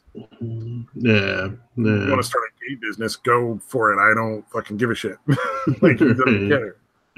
Yeah. So yeah, it was interesting, and she got all kind of huffy, like, Christians aren't that close on. I'm like, yeah, obviously, that's what I'm talking about. Like, it's crazy how far that swayed because, 10 years ago, no fucking way. Yep. A Republican person running across the stage with a rainbow flag, not getting voted into office. You get booted from the fucking building, dude. Yeah, they might literally be like, get this fairy out the fucking building. Ain't no conservative. Fucking left. Tolerate that shit. You go sit over with the fucking loud cabin guys that we allow to sit here every once in a while. Yeah, they sit at the back of the convention, sir. And actually, we put them up front because we don't want them staring at our asses. Well, then they're just measuring the candidates by their package when they walk onto stage, Damn, dude. Dude, oh man, it's been a week since I've had any tobacco products, dude. Fucking awesome. Nice. Dude, fuck yeah. Quitting, saving all that fucking money. Now you can spend all that cigarette money on the video game. It actually was one of the reasons I spent money on it, dude, so I wouldn't have money for cigarettes, dude. That's probably a rationalization, but it works for me. Dude, whatever it takes, man. Because quitting smoking is brutal. That is fucking hard. Hard fucking. Yeah. Well, the Chantix makes a huge fucking difference, dude. Yeah. Yeah, it really is amazing how well it curbs those cravings, man. Yeah, my dad's doing Wellbutrin, and I think he's finally past the 2-week mark. But they were telling him. So here's the funny thing, right? I'm talking to the pharmacist, and she's like, "Well, it doesn't start working for 2 weeks, but if you're using it for smoking, you can only smoke during the first week." And I'm just like, "Did you hear what you just said, lady?" Fuck you, fuck you, fuck you. So it's not actually doing anything, but you need to quit a week before it does anything for you. Yeah, that's fucking not doomed to fail. Yeah, why wouldn't you just? Yeah, if you're going to do that, you might as well just quit cold turkey. Yeah, I was telling my dad that. I'm like, yeah, I would just wait for 2 weeks and smoke for the 2 weeks and not even stress over it until it started working. Yeah, that is such a ridiculous. Yeah, that's really a ridiculous fucking thing to tell somebody to do. Yeah, I'm not sure. We'll see. We'll see if he wants me to buy him more cigarettes or not. But yeah, no, like I said, I know the Chantix made it really, well, not easy, but way easier. Yeah, and it helped. I think it really helped that I was on vacation and busy all the time. You know what I mean? Last week, actually, dude, it was weird. The whole trip in the car, I really didn't have a problem wanting a cigarette or anything. I actually made it the whole day, even last Sunday. I made it the whole day till about right about this time of night, about 10 o'clock on Sunday, and I ended up going and buying a cigar, like a cheap, black and mild cigar. And even that, I love those black and milds are so good. Yeah. But dude, I only got halfway, not even halfway through it, and I'm like, ugh. I don't even want this. I ended up putting it out and throwing it away. Yeah. There was this Optimo cigars. It was another kind of brand of cheap cigars. Right. But their peach ones were so good because they tasted just like beef jerky. It was so weird. They smelled like peach, but when you smoked them, it tasted like you were smoking a fucking beef jerky stick. That's crazy. It was so good though. Right. Yeah, that's fucking awesome. But yeah, cheap cigars. I used to smoke a lot of cheap cigars too. We'd go back and forth between cigarettes and those. Yeah. I think I switched to that mainly because, the wife and kids could tolerate the smell. Yeah. A lot better. Well, the Vanilla Dreams or the fucking cigarillos. Yeah, the Swisher Sweets. Swisher Sweets and stuff, yeah. Yeah, but and I was back then. I think I was even smoking a pipe. I saw a corncob pipe at a Walgreens or CVS or whatever, and I'm like, all right, I'm gonna try that. Oh, I went full on Sherlock style pipe, a Sherlock. Oh wow, not a really long one, but a short Sherlock style. Yeah, nice calabash, dude. Yeah. Yeah. But no, I smoked that for a little bit, probably a week or two before I was like, I look fucking ridiculous. I'm 21 years old, smoking a fucking Sherlock pipe in shorts and a t-shirt. I thought the corncob pipe was fucking hilarious, dude. To be honest. Oh, the corncob pipe works. You just got to get a straw hat to go with it, or just have a piece of straw in your mouth. Yeah. Oh yeah, one or the other at least. Absolutely. Yeah. You got us to talk with a little bit of a southern drawl. Yeah. Although even that, it was I kind of had to stop because the kids enjoyed the smell too much. They wanted to hang around me while I was smoking. I'm like, no, we can't. We can't do this. The kids is just hanging around, getting a little bit of that secondhand smoke. Yeah. So that ended pretty quickly. Plus, it's kind of a pain in the ass, when you're at work trying to pack your pipe and do all that shit. So, yeah, it did not last long. Mad Metal Man in the chat. Oh man, you guys make me so happy. I smoke a Sherlock and have a pack of Cherry Dreams sitting next to me. Oh man, I think I had that pipe for a long time. In fact, I think when I started trying various kinds of weed, for when I was getting in medical for like medical stuff. I think the Sherlock was one of the first things I smoked it out of. Nice. It's not the greatest plan because like ancient fucking tobacco residue and like brand new weed residue. It's just not Doesn't mix, huh? Doesn't taste great. Yeah. But that's like one of the things I always preferred to smoke weed out of was just a little wooden pipe. Yeah, it was weird. You know, me too. For some reason, they hit a lot smoother than especially more than the metal ones and shit. Oh But no, even the the metal glass or the glass ones, unless there's water in them, I'm not interested. Yeah. I mean, if you get a full-on bong where there's water in the glass pipe, then that's even smoother than the wooden pipe. But otherwise, yeah, the wood pipes are way better. Yeah. They just taste better. Yeah. Although the only thing I was always worried about is like, all right, am I smoking the weed or am I just burning wood and inhaling that shit? Oh, I had a little wooden pipe that had a little wooden lid, like on a pivot. So that was an extra special because, like, I could hit like once or twice because I'm a fucking lightweight.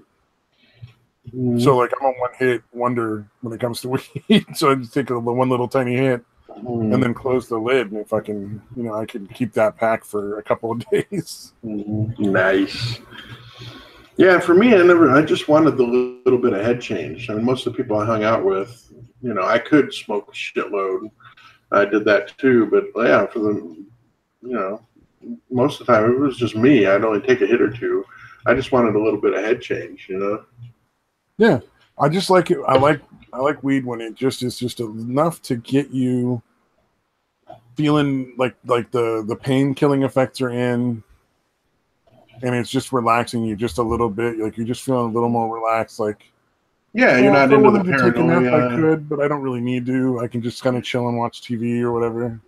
Yeah, you still got your faculties, but it's definitely lifted your spirits or whatever you want to call it. But yeah, you're not getting into the paranoia or the the bullshit that you get when you get too fucking high. Exactly, and like if it's like the perfect spot for edibles if you can find ones that are consistent. I just haven't found any that are even remotely consistent as to like potency. Oh, jeez. And that's the problem. It's like, with an edible especially, it's like I only really want like 4 or 5 milligrams. Like the recommended dose is 10 to start. All right. I want like 4 or 5, just enough to make me feel good and kill the pain. Yeah. But I'm not like fucking drooling in front of the TV, like out of my mind. Like if I did dabs, like Mad Metal's talking about somebody asking for dabs, dude, I'd be in the ER. Be done, huh? I've had that happen when edibles. I got one that was way too strong. Yeesh. I just fucking got it straight into the paranoia and ended up having to go to the fucking ER and take like a 2 milligram lorazepam. Like normally I take a half milligram. Oh, jeez. So I went in there and they were like, all right, we're going to give him 4 fucking times the normal dose and calm him down. God damn, dude. That's crazy. Like like what Joey Diaz did to fucking Pauly Shore. Yeah, except on a much smaller scale because I'm way too much of a lightweight to have whatever crazy amount he gave to fucking Pauly Shore. Fucking mega dosed him, dude. Dude, if he did that to me, I'd probably just pass out. All right. Like, because you can green out. Like, you can... Oh, yeah. Dude. Yeah, like, so if somebody pissed themselves and passed out because of dabs, yeah. Like, I'm not that dude. Like, I will never be that dude. Damn. I can drink a fucking ton if I want. Like, I'm really good tolerance for liquor, but not for weed. And oh my God, if you get me doing both, I'm singing Creed.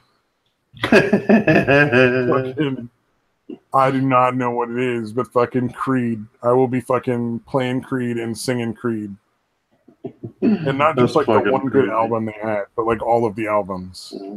Yeah, that's fucking awesome. I don't even listen to Creed anymore. Like I did when I was in high school and angsty and shit. But right, like I haven't listened to them in like 10 years. But I guarantee if I got fucking CrossFitted tomorrow, I'd be playing fucking.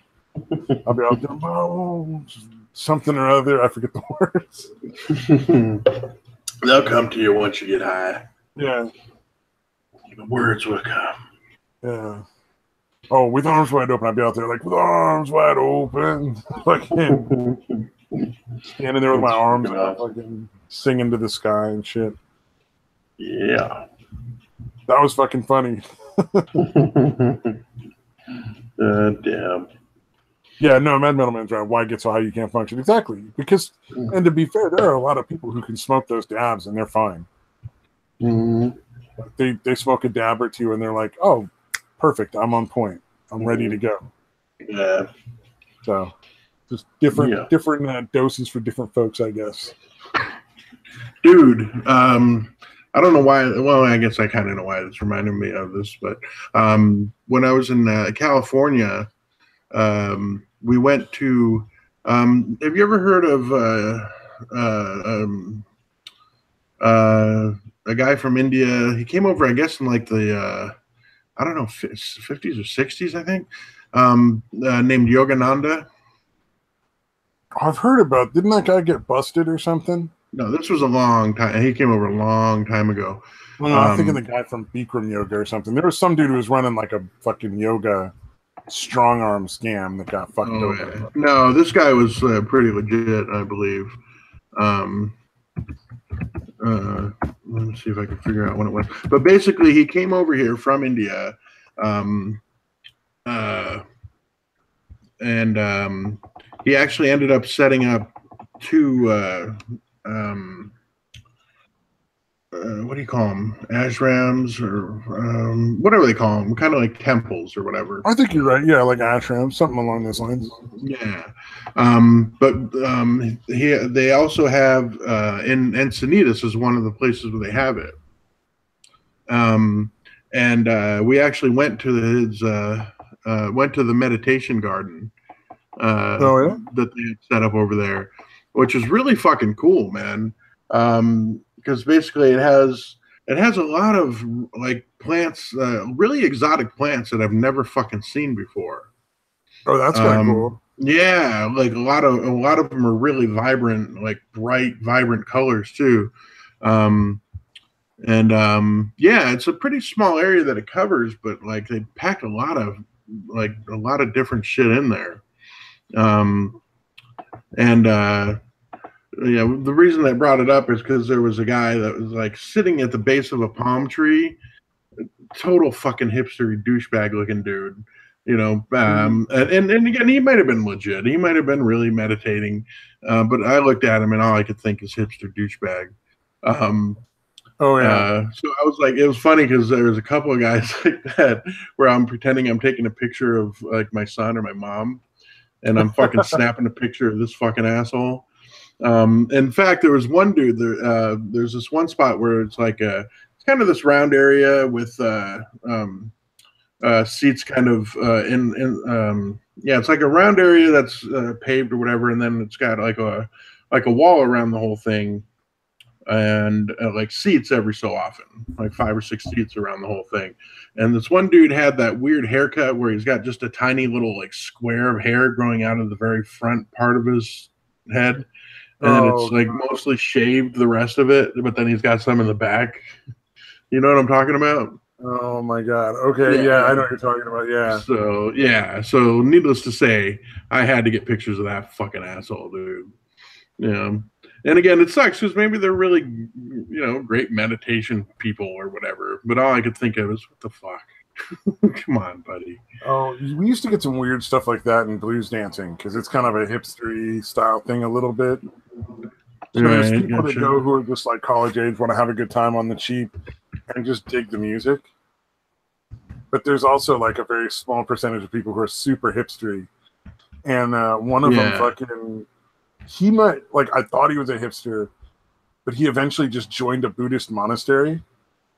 Oh, shit. Like, became a Buddhist monk. So he would go out and teach, like, he was one of the teachers. He would teach blues dancing, like, every so often, and the rest of the time he just was a fucking Buddhist monk living in a monastery. Yeah, Jesus, dude. That was a trip. And then there was this other dude who was a teacher who fucking, he was a big, like, Burning Man guy. Oh, wow. And he had like a website where he had like this stuff about his bus where he was like set it up for like a bus to live in for Burning Man. And this is way before anybody was talking about like the van life stuff. So this is a long time ago. Right. But fucking was really funny was his website was like 10% talking about his bus and 90% nude photography of his girlfriend. Wow, that's fucking who was amazing. the other teacher. So it was super fucking weird because he's like getting everybody to go to his website because he wants more traffic on his website. And like 90% of it is just straight fucking porn of his girlfriend at fucking Burning Man in various like nude poses with various things and occasionally body paint. With a big hippie bush. No, Jesus, dude. But this is all like 10 or 15 years ago, so it's like the fucking low grade digital photography. So you really like very really thankful wasn't that for great. It was okay. All right, dude. I pulled up some pictures. I actually, if you don't mind, I'm going to share this. Yeah, absolutely, dude. Okay, all right, hold on. See if I can get the screen share to work twice in one broadcast here. Yeah. Well, from now on until the end of the thing, it's just you on the thing. So, all right. So here's some shots of it. There's a little walkway there. Oh, the koi, dude! Holy shit! I love so koi basically, ponds. Yeah, this place there's like 5 different ponds. Like there's one at the very top, right?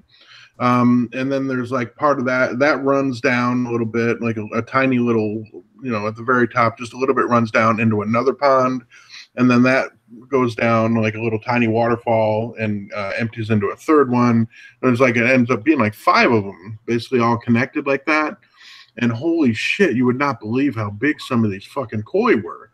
Like one of them was like at least 2 feet long, dude. I swear to fucking God. Yeah. Oh yeah. Yeah, they were fucking huge, dude. Goldfish, I think, can get almost the same size as a person. Mm-hmm. Right? Yeah, I think they're kind of like goldfish, right? Like they will grow like as big as they can and what they're in. As much as the food allows, yeah. Yeah. Yeah. But yeah, the food in the koi space ponds. for sure. Yeah. See, let's do more of the tame foliage here. Hold on, let me pull this one up. No, that's not what I was thinking of. I'm trying to pull up some of the really weird looking shit that they had there. Oh yeah, that's just a little plaque. I actually took a picture of that plaque. But yeah, it's right on the cliffs, dude. There's a cliff here, like literally right on the other side of this little foliage back here. And then bam, there's a beach down there. But yeah, there's a bunch of these every so often, usually in little like kind of like little natural alcoves where you can go and just sit and meditate or whatever. That's a really cool picture of the koi pond right there. All right, let me see if I can find one of those.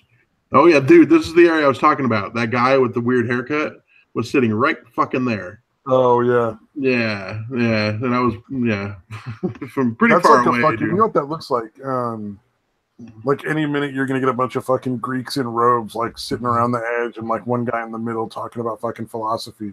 Right. Yeah. Oh, right here. Cool. This is the entrance. This is like just to the right of this is like where you walk in off of the sidewalk or the street or whatever, and then you walk up to again the koi ponds and all that shit. Yeah. Right. Yeah. Let's see. Did I miss anything else up here that kind of shows? I'm trying to show the really weird looking plants they had because again there was a bunch of plants that I've never fucking seen anywhere else. That was a good shot of the outside. The Self-Realization Fellowship. Yeah, it was weird because at first I just went to the Self-Realization Church. I thought that or whatever, and then that shit's only open for like services. So I was like, oh shit, I don't know what the hell we're doing. But then we drove down a little way and we found the meditation garden. So that was pretty cool. All right, yeah, this it looks pretty nice, man. Yeah, it's fucking great. It's beautiful, man. And they had these aloe looking bushes, things. They look like aloe vera, but they were fucking huge, dude. Like literally, like each of the individual strands were like 5 or 6 feet long. Can aloe vera get super big though? I don't think it was actually aloe vera because it was thin. Like a similar look though. Yeah, because it was really long but thin, and I think aloe vera is a little thicker, especially at that. I love watching people like prepare aloe vera to like eat or use in like soaps and stuff. All right. Because it's just like a clear gel, but it's like a solid gel. It's super cool looking. Right. Oh, dude, there was this one spot where there was a stump that was like overgrown with all this mossy looking shit. And there was actually a tree growing out of the middle of that stump, dude. It was a huge stump, dude. Like, it was probably a good 2 feet across. And yeah, there's another tree just growing out of the center of that. This shows a little bit of it. I wonder if that was there's a planned lot of or if it colorful, was, vibrant shit like that. That's not. Yeah, that's not that rare though. I'm trying to show some of the really weird ones. Let's see. What the fuck is that? I don't see that anywhere. Fucking Moai head in the middle of fucking nowhere. Let's see. All right. I'm trying not to waste too much time here, but I really want to get out of the type of plants I'm talking about. Yeah, that's what we're really worried about on this podcast is wasting time. Don't want to waste time on this show. Yeah, quality shit of all times. Well, damn it. We don't want to become like Failure, where we're literally doing Google Maps and just going down a street looking in the buildings that it goes into. Okay, those are the ones I was talking about, the aloe vera ones. Yeah, you can. I see what you're talking about. Yeah, I don't know what those are. Yeah, those are definitely not aloe vera though. Yeah, it's kind I've of seen similar, those kind of plants before and stuff. I don't know what they're called. Yeah, that's just prickly pear or something. More koi. Come on.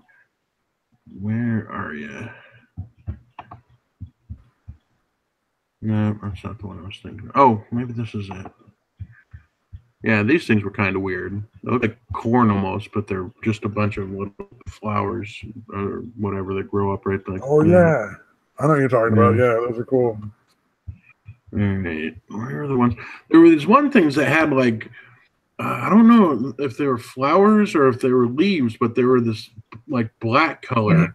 Like it looked like kind of like a bush, but with like a bunch of branches. But yeah, at the end of them, it had like these really dark black.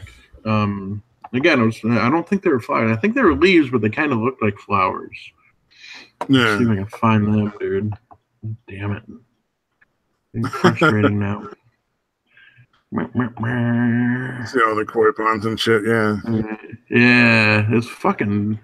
Yeah, they pack a lot of stuff, a lot of stuff into a very small space there. Let's see. Yeah, if I was doing gardens, I'd want the edible things where like most of the plants are like fruit or like vegetables or stuff like that you just grow like all together. Yeah. So it's shit that actually kind of looks nice, but it's more functional than. Well, usually they look nice too. Like you plan it out so it looks nice, but you also get like apples and fucking grapes and fucking pears and shit. Like occasionally cherries. Right. Yeah. These ones were a little weird because they're almost. I don't know. They're just really like fuzzy versions of like. Yeah, I have no idea what the hell that is. Don't get me wrong. I think these kind of gardens are pretty awesome too. I just like. Yeah, personally, I would want something that you could eat like the stuff from. Yeah, no, I get it. Grow a little basil, some sage. Mm-hmm. Oh yeah, this was the empty pool. I assume that was a pool at some point, but it was empty. There's no water in that pool. You must meditate so that you see the water in the pool that is not there. It fills your mind. Oh yeah, there's a good shot of one of the kind of little alcove type. Well, not really, but let's see.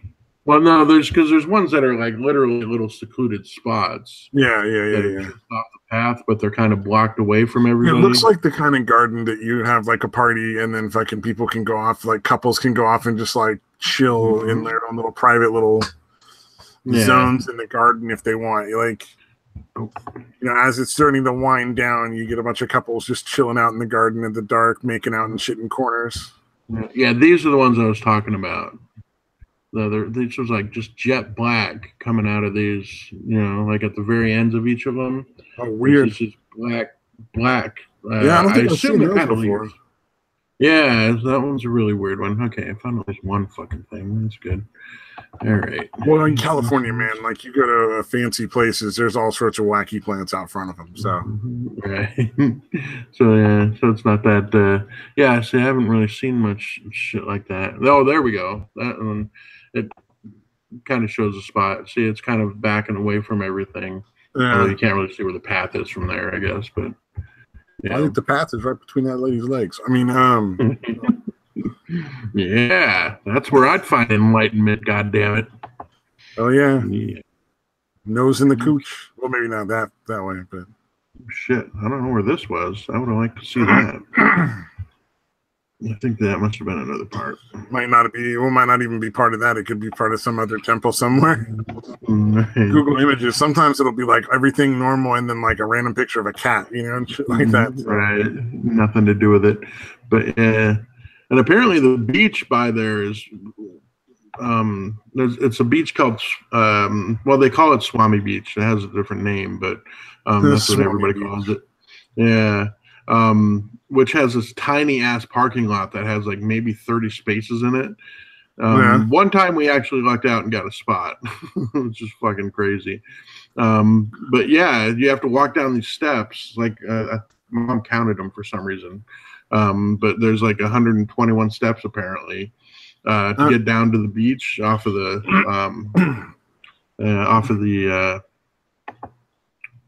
God damn it. Yeah, off the cliff. Off the parking way. Yeah. But yeah, it was a really good beach. A lot of got a lot of shells, a lot of cool rocks and shit. And yeah, for whatever reason, that is incredibly popular with the surfers, man. Because there was like literally like 30 fucking surfers there the day we went out there. Yeah, some areas just get really good waves for whatever reason. Like there's in like, cause from where I'm at, maybe 45 minutes to an hour, you're out at the coast, and there's just a bunch of beaches up and down. Like you just drive down the Highway 1, and you just beach after beach after beach. So like, if you want to go to the beach, you can go. You just might not be able to go to the one you want every time. Right. Might be busy. But Salmon Creek always has a ton of surfers. Like in the mornings. Right. Only in the morning. Like it's never in the afternoon or evening, but in the morning there's just a buttload of surfers out there. That's crazy. So this reminds me. None of the other beaches do. Yeah, this reminds me. There was tide pools at that beach. Oh, that's a trip. Usually you don't see surfers where the tide pools are because it's fucking dangerous and shit. Yeah, but they were pretty limited areas. It wasn't really widespread like this is. Okay. Yeah, it was like 3 kind of little rock things that were kind of raised up a little bit, and the rest. Oh, if they're super easy to if they're super easy to see, that's different. Yeah. But yeah, it was cool because there's like those rocks that were there because again, the rest of it's all sand. There was like these huge chunks of the rocks that were again elevated, covered in fucking like clam shells, mussel shells, that kind of shit, just everywhere, and these tiny little crabs, dude. Fucking little baby miniature looking crabs, dude, everywhere. Let's fucking flitting about, man. Yeah. Well, that's where the little crabs live before they, when they're still little tiny soft crabs. Yeah, these ones are different though. I think they actually just they might just be that size. Yeah, I don't know because they're weird. Like one of them was like green with like yellow spots. Like it was really weird looking ones. Oh, maybe. Yeah, I have no idea. I don't know that much about crabs. I know that the little baby ones hang out in the tide pool areas and stuff, but if they all get bigger or not, who knows? Yeah, some of them do, some of them don't, I guess. There's that's enough of that shit. There's a bunch of Japanese videos you can find where they're just preparing weird seafood you don't normally see. And I was watching one where it was a giant clam, and they were picking little fucking tiny crabs up off of this clam, and like they found a little lobster inside the clam.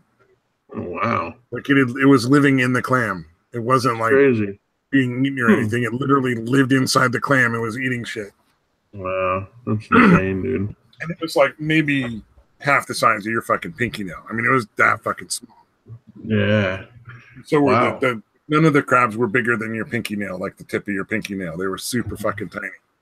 Yeah, that's insane. They were just rinsing it off like before they started, cutting it open and shit, and just like fucking crabs are coming off. Just falling off of it. That's crazy. It was fucking funny. Picking little snails off and sticking them in the water. Maybe wonder if they fucking do something with those. Like maybe they sell them to like an aquarium or some shit, because it didn't seem like they were going to throw them away. Yeah. Wouldn't doubt it. Why not? So yeah, that's a good point. Yeah, if you feed them and leave them in a fucking cage, you might like in like a what do you call that? As an aquarium? Yeah, something like that. You might be able to raise your own fucking crabs. That's a good point. Some of them might get big enough to eat. Yeah, dude, I love fucking taste of crab. Like, I think it's for me, it tastes way better than fucking lobster does, dude. But maybe that's just me. I'm game for pretty much any kind of shellfish, man. Yeah, it is Crab, all pretty good. lobster, fucking shrimp, Scallops, even scallops. Oh my god, I had scallops the other day. The first time, I'd never had them before. Oh fuck, I love scallops, dude.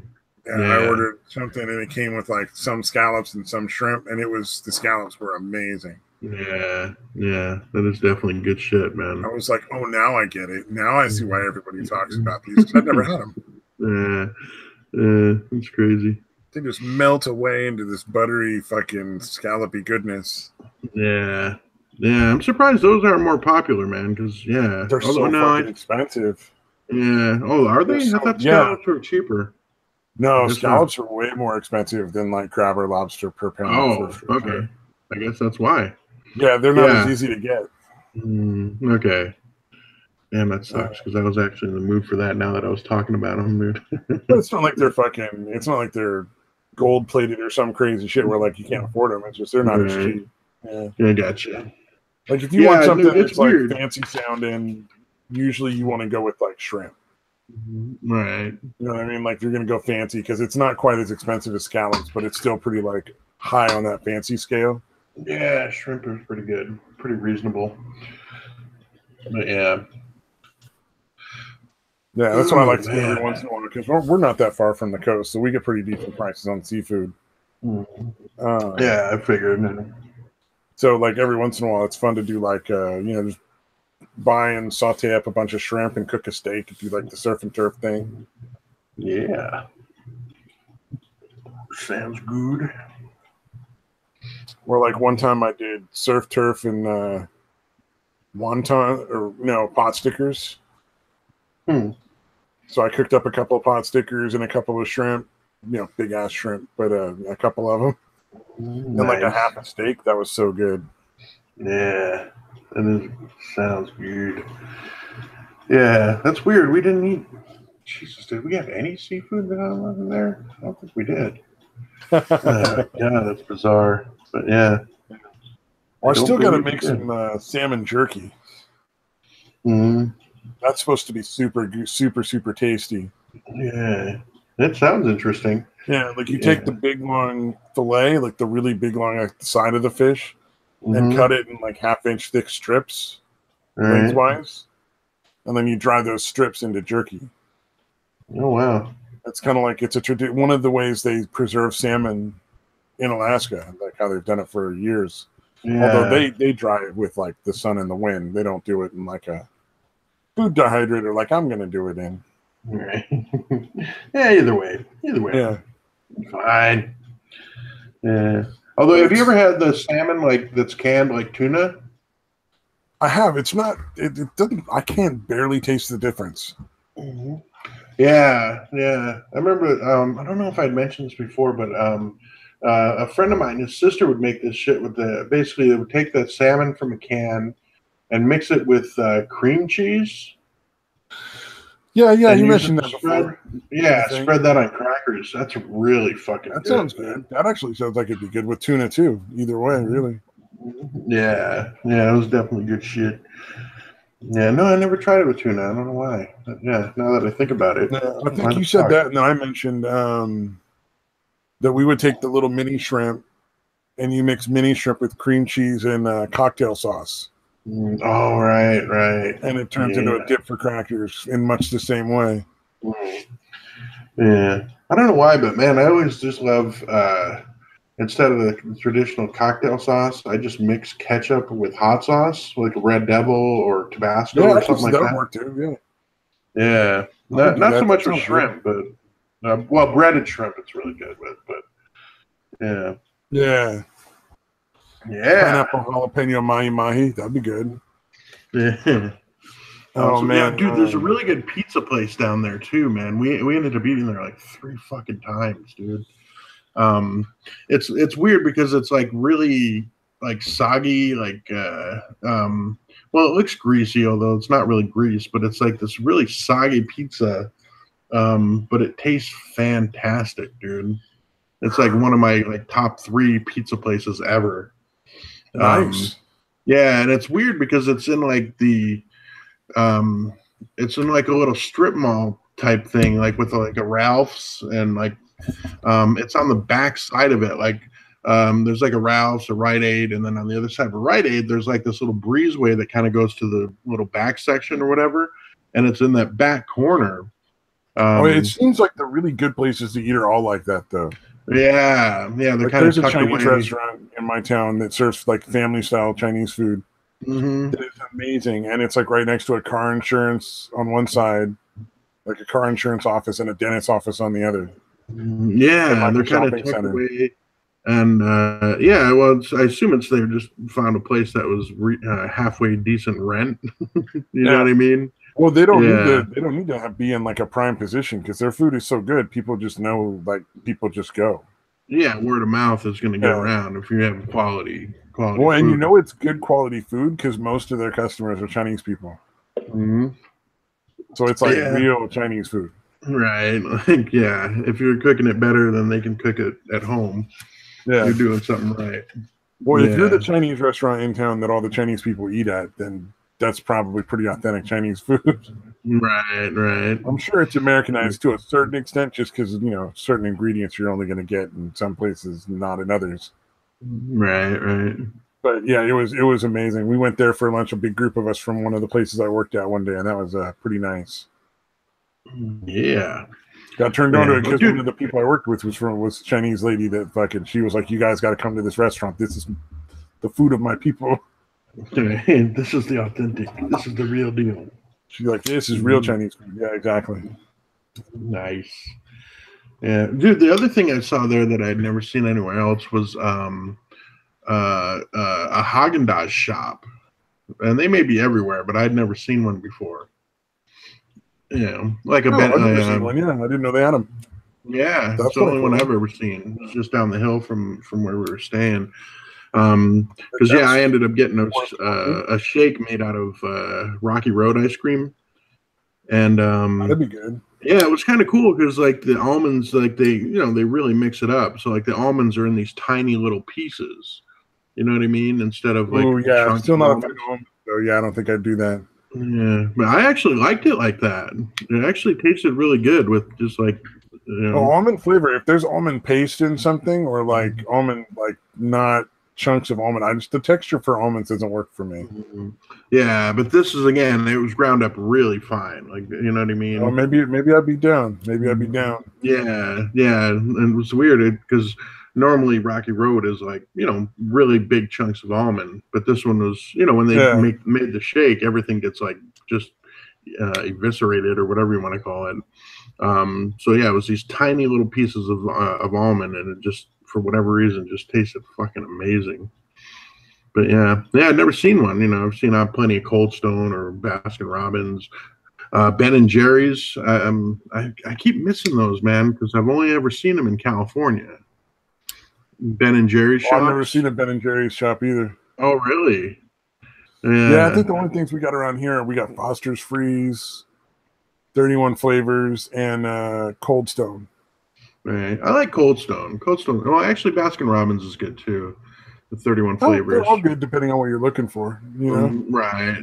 Yeah, that's true. On a hot summer night, Foster's Freeze, like either a float or one of the big, tall, fucking dipped cones. What's Foster's Freeze? I've never heard of that. Oh, it's soft serve. Yeah. Oh, okay. But they'll also do like burgers and fries, like the basic burgers and fries menu. So you get some really good onion rings, amazing shake, that kind of thing. Oh, it's kind of like an A&W restaurant. A little bit, yeah. We got a couple of them. We got one that's actually a drive-through, but we got a couple of them. But you can get like a foot fucking, or not a foot. Well, you can if you want a foot long fucking soft serve cone, like dipped in chocolate. Damn, dude, that's fucking crazy. Like, normally you just want one that's like 3 or 4 inches because that's a lot of fucking ice cream. Yeah, plus more manageable. Yeah, but they also do like shakes and like the flurry kind of thing where it's like candy bits mixed in with like a more solid and a shake. Right. Like they do those kind of things really well. Yeah. But plus, burgers and fries and stuff. So you can actually, go and have like a fucking a meal. like a whole meal, and then top it off with like killer ice cream if you want. But nice. that's pretty cool. They're pretty nice, man. Yeah, I never heard of that before. Sounds interesting. Yeah. Oh, I saw a killer idea for camping though. Roasting strawberries. Roasting strawberries? So what the dude does is he takes a strawberry, cuts the top off, puts it on the little roasting stick, dips the strawberry in marshmallow fluff, and gets the marshmallow fluff all in, like uses his finger because it doesn't really want to stick to the strawberry that well, but you can like spread it around the strawberry so it's got like a full coating of marshmallow fluff on the outside. And then he toasts that. That's interesting. He said it was super good. The other one, I saw a whole video on it, and he was like also toasted the, those like canned cinnamon buns? Oh, yeah. You take that and you unroll it and you kind of wrap it around the stick in a long, thin, like tube. Right. So that it's not like the whole cinnamon roll in one big bunch, but just like a long, thin thing of it. And he toasts that for like 10 minutes or something like that. Sounds pretty good. Yep. So it's like that seemed like a cool idea to me. Yeah, for sure. Good stuff. Well, like you, I don't know anybody still goes camping. To be honest, I don't really anymore. I want to go camping, but I haven't. I don't think I can. No, we usually go at least a couple times every summer, just because it gets so fucking ridiculously hot here. You just have to get the fuck away from the heat. Get up in the mountains and shit, so you get some cool air. Yeah, and it's not that far away from here. That's what's weird about Arizona is you're not that far. You're never really that far from way cooler temperatures. It's a couple hours drive to get to where it's 30 degrees cooler. What was it the guy did? The other one he did. I'll have to put the video up on Twitter because it was kind of cool. I think I might have already actually. But you know how they do baked apples? He did the same thing with a banana. Oh wow! So he took like the banana and he like split it down the middle. He left the skin on for some reason, which I don't think you would want to do. Like if I were going to do it, I would take the skin off because there's no reason to fucking leave the skin on. Maybe it bakes a little brown sugar, threw in some like marshmallows and some fucking like chocolate chips and whatnot, and like baked it. Damn, that sounds fucking amazing. And then he put like a vanilla pudding cup on it. And he said it's like a banana cream pie essentially. It's like the best banana cream pie fresh out of the oven. Yeah, that sounds amazing, dude. God damn, I have to try that. Yeah. Maybe it's just easier to keep everything contained by keeping it in the. In the peel, maybe. Yeah, that's a good point. Yeah, probably cooks it's not faster. It's not going to hurt too. anything, man. It's not super difficult to do anyway. So. Right. I think it's like 3 or 4 minutes, 5 minutes, or something like that. He said. Like you want to put it on a cold place in the coals. You don't want to put it in the hot coals. Right. But it doesn't take like that long to cook. Yeah. It's not like roasting a potato or like, a sweet potato or something like that. Fucking forever. Yeah. I thought that was an interesting idea. Roasting a sweet potato. Where you cut it in half and put like butter, brown sugar, and marshmallows in between the two halves and then roast it in foil on the fire. Like that was a clever idea. Yeah, I'm not a fan of the sweet potatoes, but I wouldn't want to add any sugar to a sweet potato in the first place personally, but like it seemed like a smart way to go. Like, that's a clever concept. Like, good idea. Right. Not for me, but good idea. All right. Yeah. A for originality. Yeah, exactly. A for originality. Is that originality or originality? I just meant like on the school grading system. Ah, yes, for sure. Your mark would be an A, as opposed to a B, C, D, or F. Oh, okay. That's fucking. I'm so fucking tired. It's so late. Yeah, we probably should call it because I actually got to get up pretty early tomorrow, dude. Oh yeah. If you don't mind, I know we usually go to midnight. I'm ready to go. Yeah, I'm ready to go. I got stuff to do in the morning too. Yeah. Start cleaning up the family room and shit. All right. Right on. So, thanks you for joining us, Mad Metal Man, our Legion of Fan. And anybody else who's watching the recording later on and manages to make it this far, aces in our book. Indeed. All right, have a good night, folks. Bye-bye.